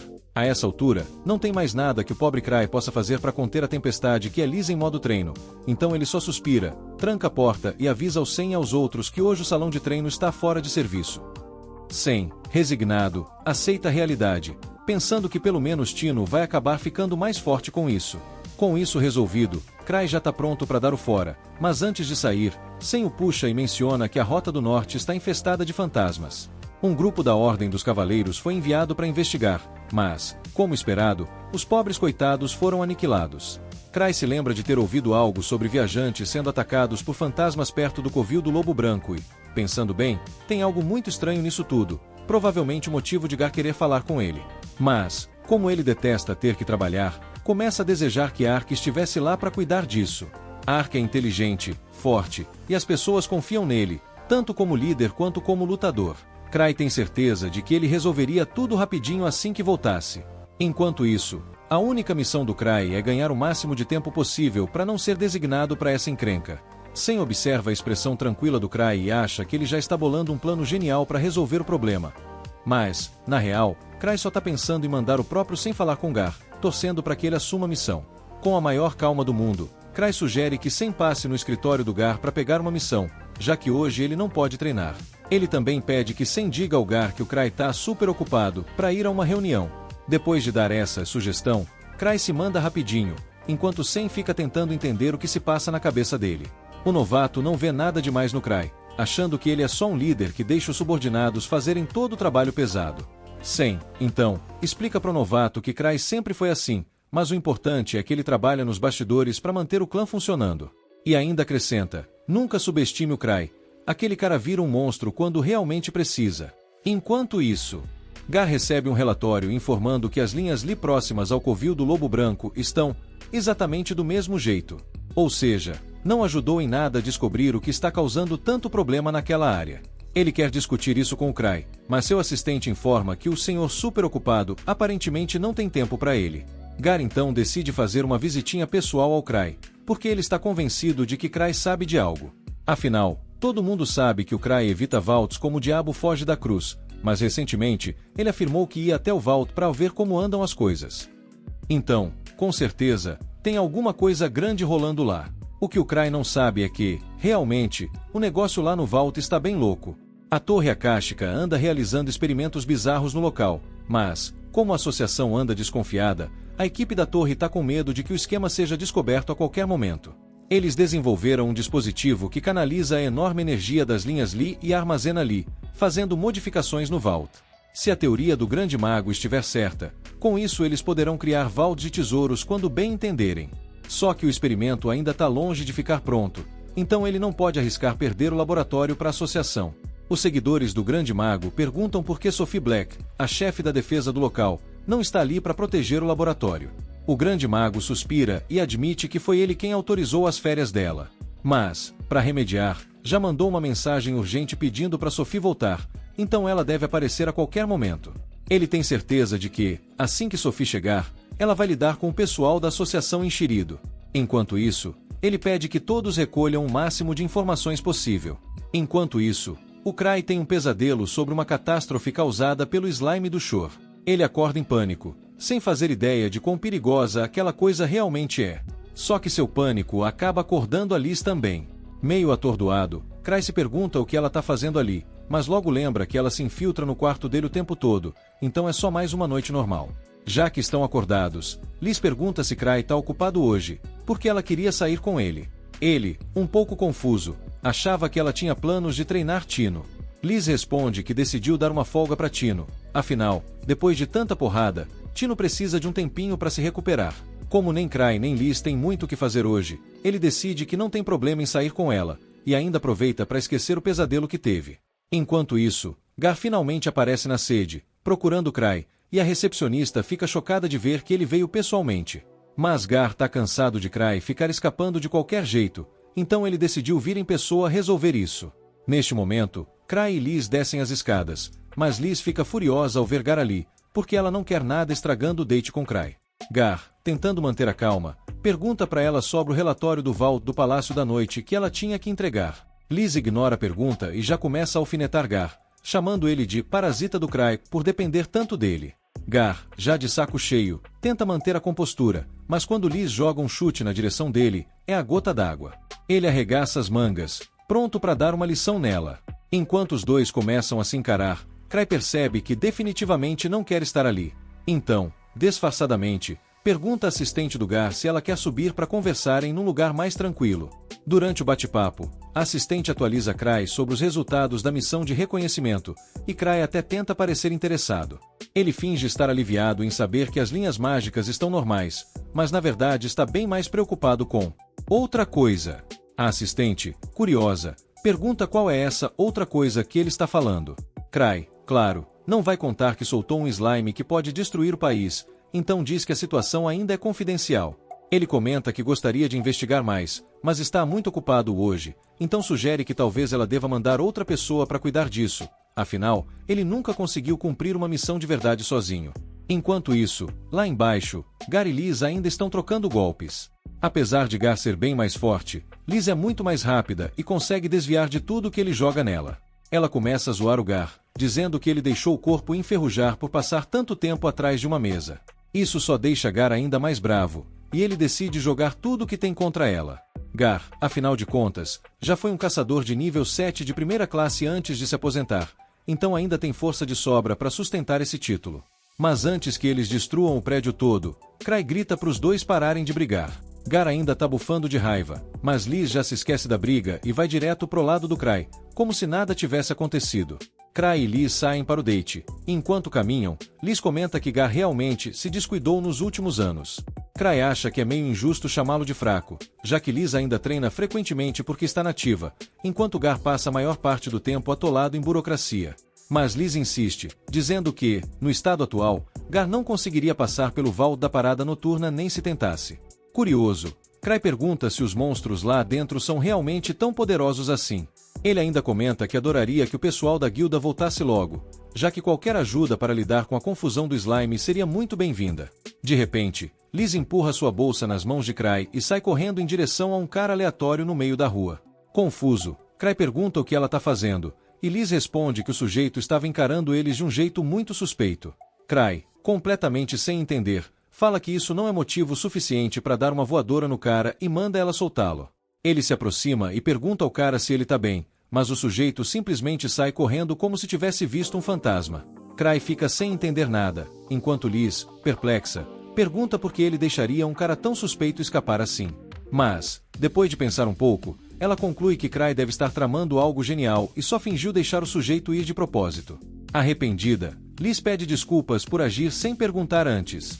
Enquanto isso, o homem finalmente encontra abrigo em uma loja discreta, onde revela ser parte da Torre Akáshica. Ele está frustrado, se perguntando como foi descoberto, já que ele estava seguindo o casal a uma distância segura.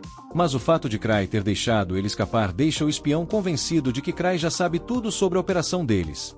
Quem se inscrever no canal do pai, vai receber uma ao pai pelo correio. Valeu! No dia seguinte, Liz está super animada para sair com o Cry de novo, mas ele logo a lembra que dessa vez não é um encontro romântico, e sim uma missão na parte mais perigosa da capital imperial. Ele explica que está lá porque recebeu informações de Eva sobre vários desaparecimentos na área. Embora pareçam ser apenas crimes comuns, ele está preocupado que tudo isso tenha algo a ver com o slime do Shor, e se for verdade, isso significaria que os incidentes são culpa do Shor. Ah, e claro, a notícia mais importante. Um novo lugar de sorvete abriu por ali, e Cry, como todo herói que se preze, sugere que eles façam uma pausa para experimentar. Liz, claro, adora a ideia de devorar um sorvete no meio do perigo e aceita na hora. Enquanto isso, o cara de ontem, o membro da Akashic Tower, está pirando vendo os dois se aproximando da loja de sorvete. Como é que esse tal de C conseguiu descobrir que o lugar na verdade é uma base secreta? O cara tenta se acalmar e resolve fechar o estabelecimento antes que eles descubram algo mais, mas antes que ele consiga, Sofia entra na sala. Ela, que acabou de voltar de uma missão, vê o cara em pânico e pergunta o que aconteceu. Cry e Liz chegam na loja, mas, para o desespero de Liz, a loja já está fechada. Ela fica furiosa porque não vai poder comer seu sorvete e já está pronta para destruir a porta. O cara dentro da loja está quase em pânico total, mas antes que Liz vá destruir o local, Cry a impede, sugerindo que talvez a loja tenha ficado sem sorvete. Liz, claro, não fica nada feliz, mas concorda que talvez seja melhor ir embora. De volta ao escritório do clã, Liz está chateada por não ter conseguido comer sorvete com Cry, mas ele está mais preocupado com o slime de Shore, que ainda pode estar solto por aí.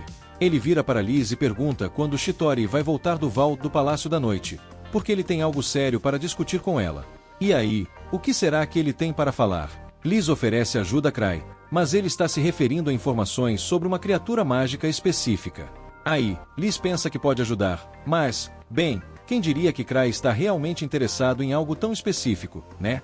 Nesse momento, Eva entra no escritório de Cry, trazendo uma lista de candidatos para se juntar à investigação do Den da Loba Branca. Ela explica que os membros do Obsidian Cross já estão no local, mas Ark está ausente, então precisa da aprovação de Cry. Eva tenta passar a lista para ele, mas Cry nem olha para ela, já que não está muito afim de se envolver com essa história. Ele diz que confia nela para resolver tudo sozinha. Enquanto isso, os membros da Akashic Tower estão em uma reunião para discutir o fato de que Cry descobriu a base secreta deles.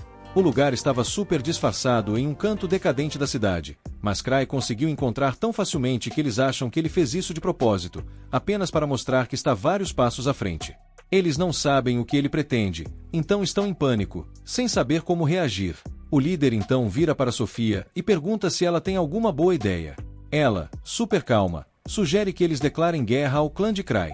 Os outros membros ficam em choque e perguntam se ela acha que tem alguma chance contra o clã, e Sofia, com toda confiança, responde que a Akashic Tower é a buscadora da verdade, e que, não importa quem seja o adversário, eles nunca podem recuar, mesmo que o inimigo seja um bando de caçadores de alto nível.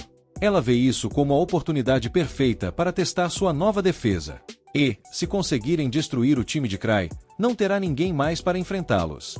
O líder pensa na proposta dela e acha até convincente, já que, se Cry realmente descobriu a base, não tem como escapar sem uma boa luta. Ele dá permissão para Sofia agir à vontade, e ela fica super animada, afinal, isso significa que ela vai finalmente poder se divertir. Ao mesmo tempo, Tino, que quase morreu durante o treinamento de Liz, finalmente se recuperou e, apesar de saber que Liz não estava tentando matá-la, ela agora tem um novo respeito pela intensidade do treinamento. E, quem sabe, ela vai querer mais. Tino, ainda meio traumatizada pela tentativa quase fatal de Liz de matá-la durante o treinamento. Ok, talvez não tenha sido tão grave assim, mas perto disso, decide comemorar sua recuperação com uma caminhada pela cidade. Durante o passeio, ela nota várias carruagens estacionadas, e mais estranho ainda, o salão do clã está lotado de caçadores. Ela vira para um dos caçadores e pergunta o que está rolando, e o cara explica que a associação organizou um esforço conjunto para investigar o Den da Loba Branca.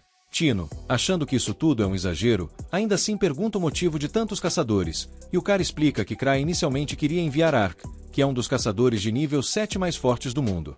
Mas como ele não está lá, tiveram que chamar essa galera toda para compensar a falta de poder de fogo. Algum tempo depois, Eva leva Cry para cumprimentar os caçadores, mas ele não faz a menor ideia do que está acontecendo ali. Eva explica que Ark não pode estar presente para a missão, então ela tomou a liberdade de reunir caçadores suficientes para substituir a força de Ark. Cry, lembrando-se de como tentou passar essa missão para Ark porque achava que ele era confiável e um bom cara, fica surpreso que Eva tenha chamado tanta gente para substituir um só caçador. E, além disso, ele não tem certeza de que tem dinheiro suficiente para pagar todo esse pessoal. Então, tenta sugerir que eles dividam o grupo ao meio, o que faz todo mundo entrar em pânico. Não dá para enfrentar uma ameaça do nível de Ark com metade da força. Eles pedem para Cry reconsiderar sua decisão, e ele, confuso, tenta entender o motivo de tanto desespero. Cry então pergunta para Eva se eles têm dinheiro suficiente para pagar a recompensa de todos os caçadores, e ela responde tranquilamente que não precisa se preocupar com isso, pois Gar já havia solicitado mais fundos para a associação. Mesmo assim, Cry não se sente confortável em enviar toda essa galera para o Vault, especialmente com o slime do Shore rondando por ali. Mas, já que não vai explicar isso para ninguém, ele só concorda em deixar o pessoal seguir em frente e, caso algo ruim aconteça, ele vai simplesmente fingir que não estava envolvido em nada. E, claro, justo nesse momento, Liz aparece, começando a zombar de todos os caçadores. Porque, aparentemente, ela não perde uma chance de se divertir às custas dos outros, né? Liz, toda empolgada para entrar no Vault, começa a questionar o plano de Cry, e ao ver a galera toda com medo da missão, ela solta um "se fosse eu, já tinha ido sozinha". Como se fosse a coisa mais simples do mundo. Então, ela vai até Cry e, com aquele sorriso típico de quem adora um caos, oferece a missão para ela. Mas Cry, com o olho já treinado para entender como Liz funciona, simplesmente diz não. Ele já sabe, se der essa missão para Liz, ela vai arrastar Tino para dentro do Vault, e ele não quer que a pobre da Tino passe por isso de novo. Sem falar que Liz nunca foi de trabalhar bem em grupo, né? Ela seria capaz de destruir mais do que ajudar. Cry, então, diz que os outros, exceto Liz, vão cuidar da missão. Eva, toda curiosa, pergunta se isso significa que Cry também vai entrar na missão. E claro, os caçadores ao redor ficam mega empolgados. Eles pensam, se o mestre do clã de nível 8 se juntar, a missão vai ser moleza. Mas Cry, com um sorriso sem graça, só quer fugir dessa enrascada e, para não deixar todo mundo chateado, inventa uma desculpa sobre ter o afazeres urgentes e deixa o Sen no comando até ele se juntar ao grupo. A real, ele tem intenção zero de aparecer até quase o fim da missão.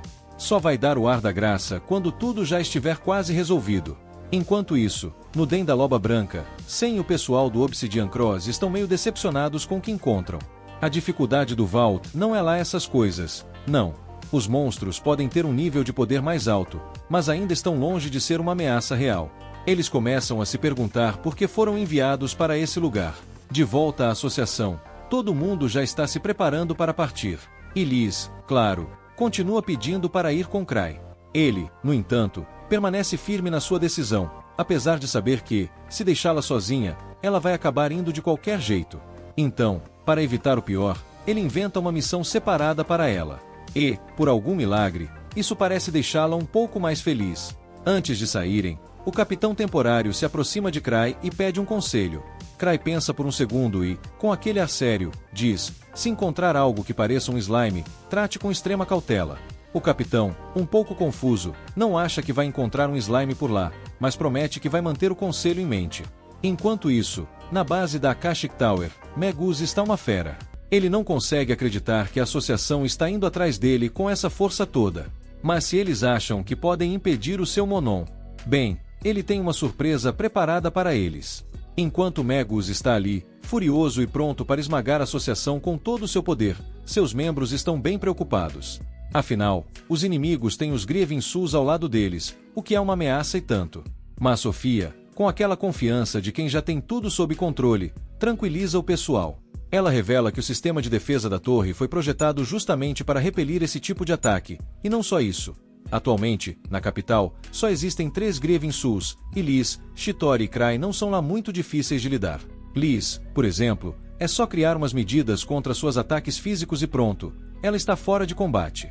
Já Cry, como é o estrategista da turma, não consegue ser uma ameaça de verdade sem o apoio da equipe. O único real problema, na opinião de Sofia, é Shitori. Ela está tão irritada com a Shitori por causa de uns detalhes de pesquisa que, sem dúvida, vai esmagá-la com todo o aparato que tiver à disposição. Isso mesmo, pessoal, a Sofia está com rancor pessoal, e quando ela mete esse tipo de grude, o bicho pega. E para piorar, Shitori tem a ousadia de ter mexido nas pesquisas de Magus, desde que encontrou a tese dele. E Sofia, claro, não vai deixar isso barato. Ela pede autorização para usar todo o arsenal que a torre tem para parar a Shitori de uma vez por todas, e Magus, meio que sem alternativas, dá ok.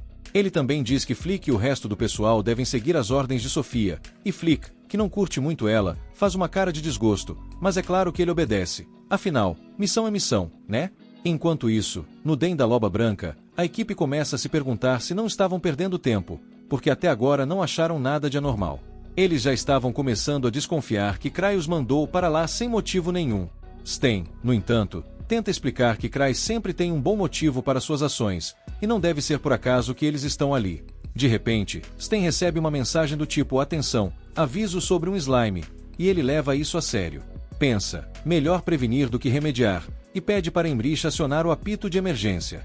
O som do apito ecoa por todo o vault, e logo todos os caçadores saem correndo. Mas quando descobrem que o apito foi por causa de um simples slime, a galera fica pistola. Eles acham ridículo que Stan tenha acreditado nisso sem nem questionar, mas Sam, o líder, já conhece Cry o suficiente para confiar nele. Ele sabe que não se deve subestimar qualquer tipo de ameaça desconhecida, então ele decide esperar um pouco mais. Afinal, vai que esse slime é o verdadeiro problema. Os reforços finalmente chegam, e antes de continuarem a investigação, os outros caçadores ainda acham um absurdo que todo aquele alarde tenha sido por causa de um simples slime. Eles acham que é impossível que algo assim apareça em um vault como aquele. Mas Sam, o bom e confiável Sam, acredita em Cry com todas as forças. Afinal, o cara já previu coisas bizarras antes. Ele lembra até de um momento em que Cry o convidou para uma festa de observação de flores, com a instrução esquisita de que ele trouxesse suas armas, sem motivo algum aparente na época. Stan ficou todo confuso, mas, para surpresa de todos, durante a festa, o vault apareceu bem ali, no mesmo lugar onde estavam. Esse vault agora é conhecido como Jardim Prismático e a habilidade de Cry de prever isso com precisão fez Sam acreditar que o cara deve ter algum tipo de visão do futuro. Desde então, por mais loucas que sejam as ordens de Cry, Sam sempre obedece. Vai que ele prevê outra coisa bizarra, né? Enquanto isso, na sala de Cry, Liz está insuportável, tentando descobrir que tipo de missão especial ele tem para ela. Cry, claro, não tem nada planejado, ele só inventou aquela desculpa para mantê-la ocupada. Mas agora ele não sabe nem o que falar, porque Liz não vai parar até descobrir a verdade. E aí, como num grande momento de timing, alguém bate na porta. É Shitori, que acabou de voltar à cidade mais cedo do que o esperado. Ela não deveria estar por lá, mas sentiu um pressentimento estranho de que uma organização poderosa estava prestes a fazer algo grande. E, claro, ela não podia deixar de se oferecer para ajudar. Shore criou um slime supostamente genial, feito para se adaptar a qualquer ambiente. O plano: revolucionar o mundo dos slimes. O resultado: um desastre ambulante. Claro, Shore garante que a gosma nunca atacaria ela ou Cry. Mas, bem, o resto da humanidade é café com leite. O problema: a coisa escapou da Vault de Cry, e Shore está perplexa, tentando entender como uma gelatina ambulante abriu um cofre e fugiu pelo ralo da banheira. Enquanto isso, Cry está à beira de um colapso nervoso, porque a criatura tem potencial para destruir a capital inteira. Shore tenta acalmar os nervos do pobre coitado, prometendo que ela mesma lidará com a gosma mutante. Mas, antes disso, ela precisa falar de outro assunto importante. No covil do Lobo Branco, reforços chegaram, e Sam é informado de que Cry o escolheu como líder do grupo. Ele fica meio desapontado por Cry não aparecer, mas ao saber que Liz e Tino estão com ele em outra missão, sua decepção vira alívio imediato. Afinal, menos trabalho para ele lidar com Liz. Sam junta a galera para uma reunião de estratégia. Ele pergunta quem já enfrentou um slime ou trouxe algo que funcione contra eles. A resposta: um monte de caras despreparados, exceto um gênio que trouxe um repelente de slime, que, sinceramente, parece mais marketing do que utilidade. O resto só tem equipamentos padrão, porque, né, quem leva slime a sério? Mesmo com o alerta de Cry de que este não era um slime comum, Gun, o apressadinho, diz que é perda de tempo ter medo de uma gosma boba. Todo mundo dá aquela olhada de esse aí vai ser o primeiro a morrer, e sem nem perde tempo discutindo. Ele só pensa, vai lá, amigão, vira estatística se quiser. E assim, enquanto alguns ainda tratam o slime como uma piada, Sam já está mentalmente anotando os nomes para o próximo obituário. Gun, o eterno encrenqueiro, decide dar uma de valentão e chama todo mundo de idiota por confiar cegamente em Cry, mesmo com ele ausente. Depois disso, ele faz o que qualquer covarde faria, desaparece no fundo da multidão. Assim que Gun some, uma garota chamada Talia Whitman levanta a mão e revela que tem algo importante para compartilhar. Talia, uma alquimista que já trabalhou no laboratório do clã ao lado de Shitori, explica que elas desenvolveram um remédio anti-slime. Ela puxa da bolsa um frasco com a droga, garantindo que foi feita especificamente para slimes e tem 99% de chance de funcionar no slime problemático. Parece a luz no fim do túnel, ou pelo menos a chance de menos gente virar comida de gosma. Enquanto isso, na base da Torre Akashic, Magus e seus aliados estão prontos para defender suas pesquisas com unhas, dentes, claro, um arsenal. Sofia, a confiante do grupo, decreta que não perderão, mesmo com 100 caçadores prontos para invadir. Eles acreditam que têm o poder necessário para acabar com os intrusos sem dificuldades. De volta ao covil, com a arma secreta contra o slime em mãos, Sem dá a ordem para todos retornarem ao Vault. Mas antes, ele reforça: cautela, trabalhe em equipe e, pelo amor dos deuses, voltem vivos. Após um dia inteiro explorando o Vault, o grupo não encontra nada de anormal além dos Cavaleiros do Lobo. Isso faz algumas pessoas começarem a duvidar das previsões de Cry. Sem, no entanto, ainda confia cegamente em Cry, mas pensa: se não tiver nada aqui, pelo menos ninguém vai morrer. E aí surge Gun, o rei do Eu Avisei, todo sorridente e cheio de sarcasmos, zombando de Sem por seguir as ordens de Cry como um cachorrinho fiel. Sem entende a frustração do cara, mas não quer ouvir mais uma palavra dele até a missão acabar. Antes que Gun saia andando, Sem só lembra o óbvio: não vá se perder, gênio. Se existe um prêmio para piores escolhas em situações de perigo, Gun é o favorito ao título. Ignorando as instruções de Sem, ele decide explorar sozinho. E, como qualquer pessoa que já viu um filme de terror sabe, isso nunca dá certo. Em plena floresta, ele ouve um uivo de lobo à distância. E o que ele faz? Vai atrás do som, claro. Chamado por reforços. Nem pensar. Regras de sobrevivência. Isso é para os fracos. Ao chegar no local, Gun encontra o Cavaleiro Lobo Gigante acorrentado, enquanto dois membros da Torre Akashic seguram uma seriga suspeitíssima. Os dois estão ocupados reclamando de Sofia, a favorita do chefe Magus, mesmo sem usar magia. Mas antes que possam injetar o conteúdo misterioso no lobo, Gun decide agir. Com sua força física superior, ele derruba o primeiro mago, que claramente nunca viu uma academia por dentro. O outro, mais esperto, dispara magia de fogo contra Gun, que bloqueia com o escudo, mas sai com o braço parcialmente queimado pelo calor. Sem se intimidar, Gun se levanta, pega o mago Magricela pelo colarinho e resolve a situação no estilo caçador raiz, com um soco direto no rosto. Enquanto o mago derrotado se lamenta por ter encontrado um caçador no pior momento possível, Gun aproveita para jogar na cara dele: Cry? Ele nem tá aqui hoje, otário. O segundo mago, ouvindo isso, ganha confiança e decide que é hora de colocar seu plano maligno em ação. Com a seriga suspeita na mão, ele injeta o lobo gigante. O resultado: catastrófico. O lobo começa a se dissolver e, em questão de segundos, transforma-se em um slime demoníaco. Para piorar, os magos revelam que o novo slime está programado para atacar qualquer pessoa com alta concentração de mana. E adivinha quem é o buffet principal no momento? Isso mesmo, Gun. Enquanto observa a transformação do lobo em um pesadelo gelatinoso, Gun percebe: talvez tenha passado do limite no quesito tomar decisões idiotas. Depois de finalmente entender que andar sozinho pela floresta com monstros não é uma boa ideia, Gun resolve soprar seu apito de emergência.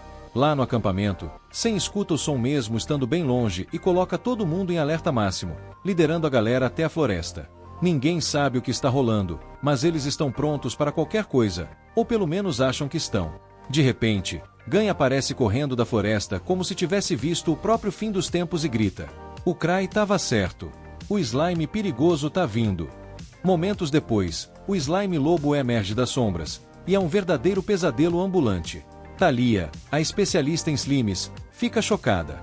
Isso não é um slime normal, ela sussurra, tentando não surtar. Sem, mantendo a calma de líder, manda todo mundo se concentrar em distraí-lo, já que a coisa é meio lenta. Ele tenta atirar uma flecha nas pernas da criatura, mas, surpresa, nada acontece. Magia, também inútil. É como jogar balinhas de menta em um tanque de guerra. Enquanto Henrique cuida das queimaduras de Gun, Sem tenta arrancar alguma informação útil. Que diabos aconteceu, Gun? Dois malucos injetaram um líquido brilhante num cavaleiro lobo, e ele virou essa coisa horrível. Sem tenta uma chuva de flechas, mas é como atacar uma gelatina com uma colher de plástico. Nada funciona. Apesar disso, ele se recusa a recuar, afinal, deixar um monstro desse solto não está no manual de caçadores responsáveis. Então, ele corre até Thalia e pede o antídoto mágico anti-slime. Thalia entrega o frasco com a confiança de quem acredita que o problema está resolvido. É só tocar na droga que ele vai se autodestruir. Sem, corajoso ou maluco, atrai o slime para uma armadilha. Ele joga o frasco no chão no momento exato, e o monstro pisa na substância, absorvendo o conteúdo. Por um instante, todos seguram a respiração enquanto o slime começa a borbulhar, e aí, volta ao normal. Thalia solta um ué, genuíno. Se o remédio não funcionou, Então isso não é um slime de verdade. E agora? Parece que o pesadelo gelatinoso está só começando. Depois do fiasco com o antídoto que não funcionou, o grupo percebe um detalhe importante. As palavras exatas de Cry foram que poderia haver um monstro parecido com o slime. Em outras palavras, não era um slime tradicional, mas algo bem diferente, o que explicava por que as táticas usuais não funcionavam. É nesse momento que Chittori aparece de surpresa, deixando sem atônito. O que você está fazendo aqui? Com a calma de quem já sabia que ia ter que salvar o dia, Chittori responde. Cry me mandou. Ele disse que as coisas poderiam ficar perigosas. Ela analisa rapidamente a situação e explica que o monstro está envolvido por uma energia mágica que desvia ataques físicos e mágicos, tornando-o quase invulnerável. Esse bicho, segundo ela, é mais forte que quase todos os monstros encontrados em cofres de nível 8. Porém, Chittori percebe algo interessante. O corpo dissolvido do monstro está convertendo material mágico, monomaterial, em energia, e para recuperar esse material perdido, ele precisa dissolver pessoas com altos níveis de energia mágica. É por isso que ele está atacando freneticamente. Sem perder tempo, Chittori saca um frasco contendo um metal especial chamado Antimon. Ela joga o frasco diretamente no monstro, enquanto Sen dispara uma flecha certeira que faz o frasco explodir. O impacto destrói a cabeça do monstro, e o resto do corpo começa a se desintegrar rapidamente. Nesse momento, Gar finalmente aparece, só para descobrir que perdeu toda a ação. Visivelmente frustrado, ele resmunga algo como: sério? Eu trouxe a Chittori até aqui para isso. Enquanto o grupo recupera o fôlego, Chittori revela que tem informações cruciais para compartilhar. Ela sabe exatamente o que está acontecendo no cofre e quem está por trás de tudo. Enquanto isso, no covil da Torre Akáshica, Magus fica boquiaberto ao saber que Chittori derrotou o monstro demonizado e desvendou os segredos da poção com tanta facilidade. Ele não pode acreditar que seu plano foi desmontado tão rapidamente. De volta ao grupo, Chittori explica que Magus, mesmo tendo sido banido há muito tempo, está por trás das estranhas ocorrências no cofre e do surgimento do monstro. Embora o grupo ache difícil acreditar nisso, ela revela que vinha investigando Magus em segredo. Segundo ela, esses experimentos perigosos são apenas o começo de algo muito maior. Chittori conclui que experimentos como o do monstro e slime demandam uma grande quantidade de equipamentos. Isso significa que Magus deve ter uma base subterrânea por perto, e considerando o quanto ele protege suas pesquisas, é quase certo que ele já está se preparando para a batalha. O grupo decide interrogar o mago que Gain nocauteou para tentar arrancar alguma informação útil. Mas a ameaça está longe de acabar. Se Magus conseguiu criar um desses monstros, ele provavelmente tem mais deles à disposição e está disposto a soltá-los para proteger seu covil. O problema é que o antimonometal usado para destruir o monstro foi o único que Chittori trouxe. Ela não esperava enfrentar algo assim e está sem reservas. Mesmo assim, ela acredita que o grupo ainda tem uma chance de vencer. Seu plano é simples, mas arriscado. Se conseguir analisar o monstro a fundo, ela pode desenvolver uma arma biológica específica contra ele. Porém, há um detalhe: Chittori não tem força para lutar, então dependerá do grupo para protegê-la enquanto trabalha. Com tantos caçadores reunidos, Sen acredita que isso não será um problema, desde que ninguém cometa erros. Enquanto isso, longe do campo de batalha, Liz tenta convencer Cry a deixá-la ir ajudar sua irmã. Mesmo sabendo que Chittori não é boa em combate, Cry insiste que ela ficará bem e se recusa a deixá-la partir. Chittori é mais esperta do que parece, e você tem seu papel aqui, ele diz com firmeza. Com isso, o episódio 7 chega ao fim, deixando o futuro do grupo pendurado por um fio. Será que eles conseguirão resistir ao próximo ataque de Magus? Flick recebe a notícia de que Sofia quer que eles mandem os monstros mutantes um por um. Ele para, respira fundo e pensa: quem teve essa ideia genial? Para ele, isso só vai facilitar a vida dos Phantoms. Sem pensar duas vezes, ele manda a galera ligar para Sofia imediatamente e perguntar que raios está acontecendo. Mas adivinha só? Sofia saiu para inspecionar o sistema de defesa e, claro, não está atendendo às ligações. Ah, e o detalhe: Magus deu para Sofia total controle sobre as forças da Torre Akashic. Isso significa que, teoricamente, todo mundo tem que seguir as ordens dela.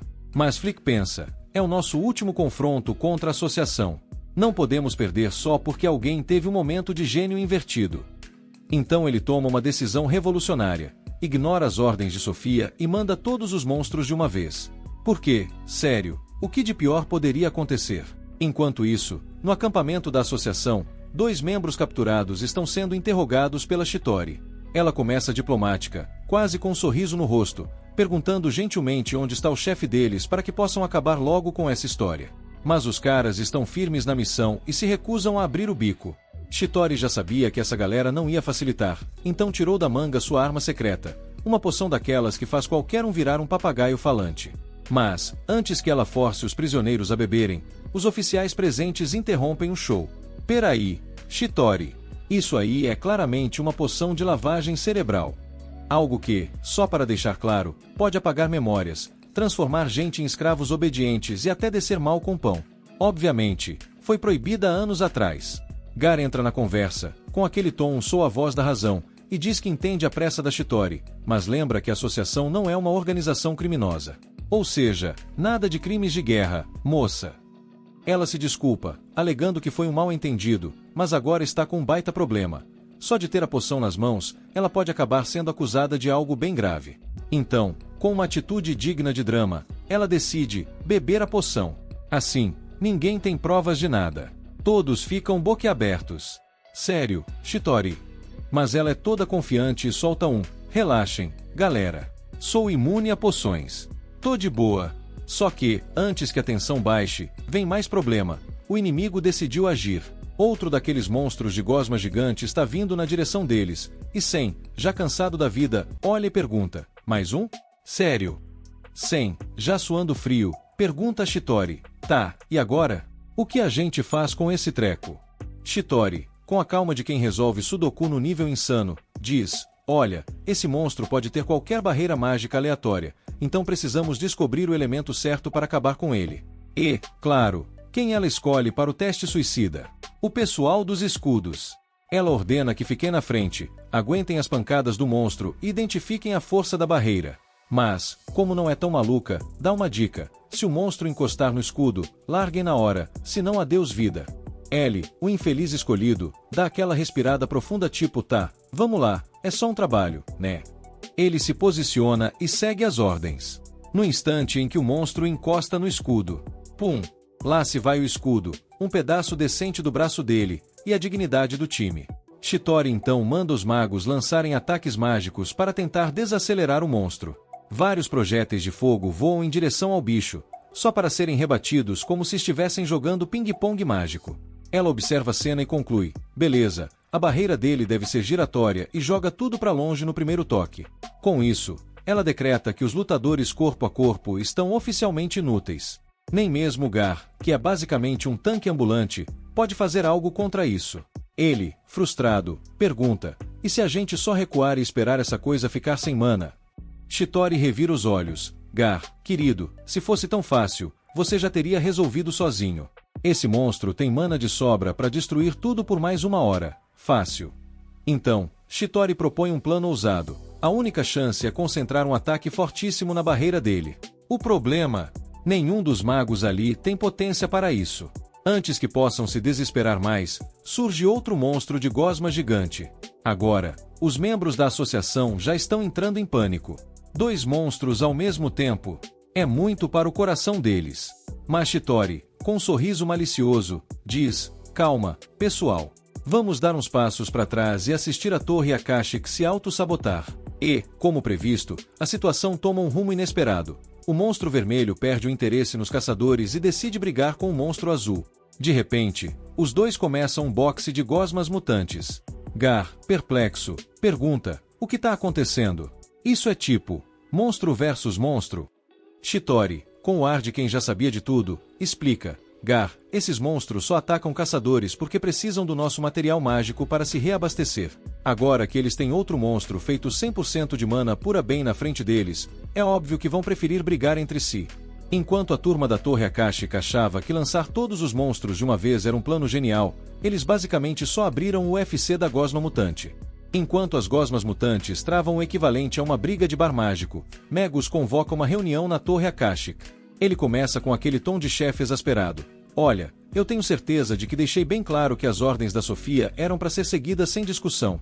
Mas, como sempre, Flick decidiu improvisar e acabou torrando todas as poções mutantes em um festival de UFC de slime. Sofia, que já não tem muita paciência, lança: Flick, quem te deu a ideia de usar seu QI de temperatura ambiente para bolar um plano melhor que o meu? Flick, agora a própria definição de calado vence, tá prestes a explodir de raiva, mas não consegue rebater porque, convenhamos, ela tá certa. Magus, tentando evitar um barraco completo, resolve ser o bom chefe.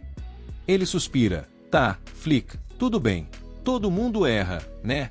Felizmente, os limes não eram nossas únicas armas. Mas, e agora, Sofia? Alguma ideia brilhante para consertar essa bagunça? Sofia, já acostumada a carregar esse time nas costas, responde: bom, a situação tá feia. Primeiro, temos a Chitauri no campo de batalha, que é basicamente uma lenda.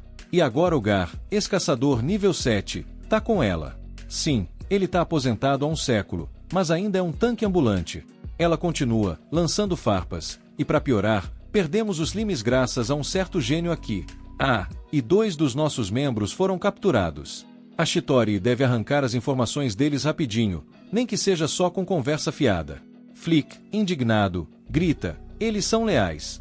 Nunca vão abrir o bico. Sofia, com a calma de quem já viu esses dois em ação, rebate: Flick, querido, lealdade não impede burrice. Aqueles dois têm metade de um cérebro cada. A Chitauri nem precisa de um crime de guerra para conseguir o que quer. Ela então solta a bomba. A única forma de vencermos é atacando primeiro. Vamos usar os devoradores de malícia para esmagar os caçadores. Depois, puxamos os sobreviventes para a armadilha final com o nosso trunfo secreto. Magus, finalmente enxergando um plano decente, concorda: isso pode funcionar. Mas os devoradores de malícia ainda estão meio inexperientes. Alguém vai precisar comandá-los no campo. Sofia, com aquele sorriso de quem já sabia onde isso ia dar, sugere: então que o Flick faça isso. Ele precisa compensar pelo desastre que causou. E Flick? Bom, lá está ele, de novo na berlinda, tentando descobrir onde foi que sua vida desandou tanto. Flick, fervendo de raiva, aceita a missão com um olhar de: eu juro que dessa vez vai dar certo. Ele promete que vai trazer resultados, mas o tom é mais de quem está torcendo para não acabar como meme novamente. Enquanto isso, no acampamento da associação, Thalia está perdida em pensamentos sobre Chitauri. Ela lembra como Chitauri sempre foi um gênio natural, do tipo que consegue fazer até o impossível, mesmo que o impossível às vezes seja ilegal. Thalia respeita a habilidade de Chitauri, mas também sente um certo medo daquilo que a comandante é capaz de fazer. E, claro, uma pitada de inveja, porque ela sabe que nunca vai atingir o mesmo nível. Enquanto ela caminha por aí, Thalia acaba esbarrando em Sen. Ele, querendo puxar papo, começa a falar sobre o monstro que enfrentaram mais cedo. Sen tenta aliviar a culpa dela pelo fracasso da poção anti-slime. Olha, não tinha como saber que a criatura era uma gosma mutante artificial, então relaxa, tá? Thalia diz que tá tudo bem, mas Sen ainda está curioso sobre uma coisa. Ele percebeu que os 2 membros capturados da Torre Akashic não param de encará-la. Ele pergunta se ela sabe por quê. Ela responde com um encolher de ombros: vai ver, é só porque meu cabelo vermelho chama muita atenção. Sen concorda, mas claramente ainda tá achando aquilo meio esquisito. Mais tarde, Gar vai até Chitauri, que está no modo trabalho insano desde a noite anterior. Ele tenta convencê-la a pegar leve. Olha, isso aqui é só uma investigação. Mesmo que não encontremos o esconderijo da Torre Akashic agora, a gente pode voltar depois, né?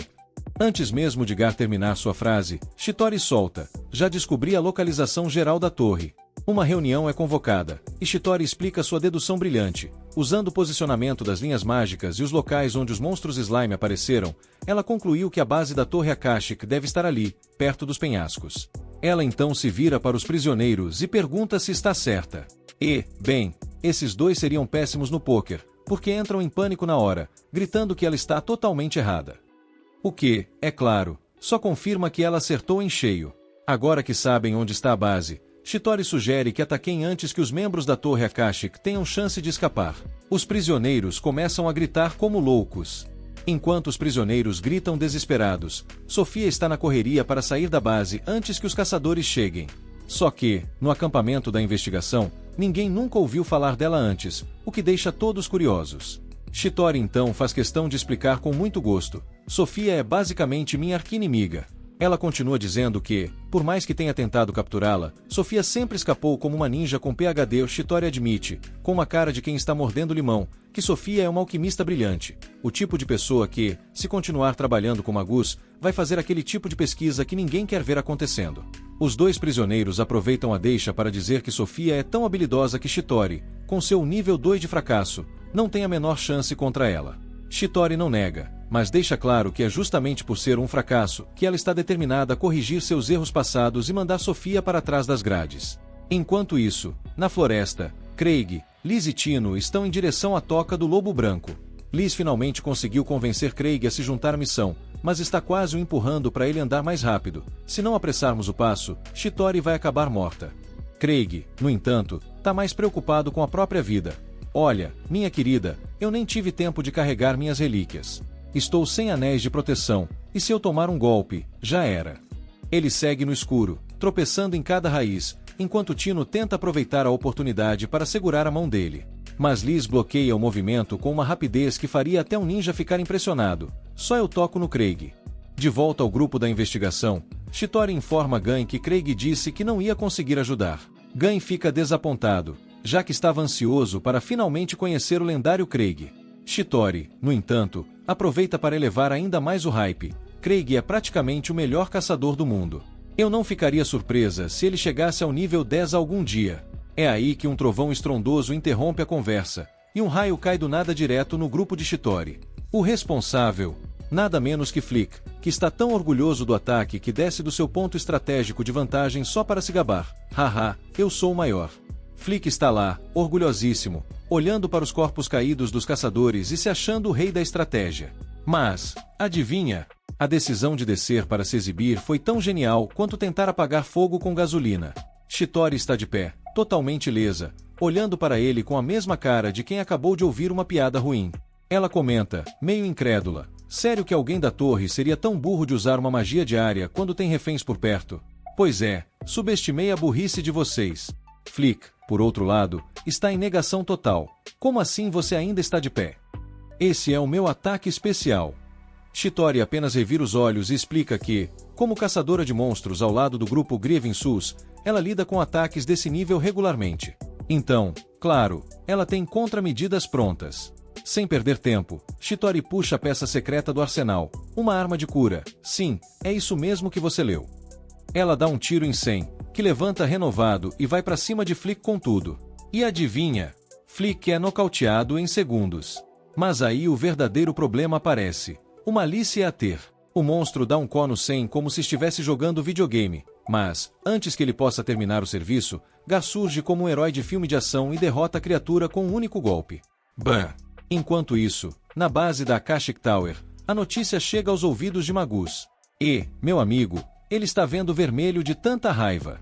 Afinal, ele tinha deixado bem claro, leve todos os Malícia Aters para o ataque. E Flick?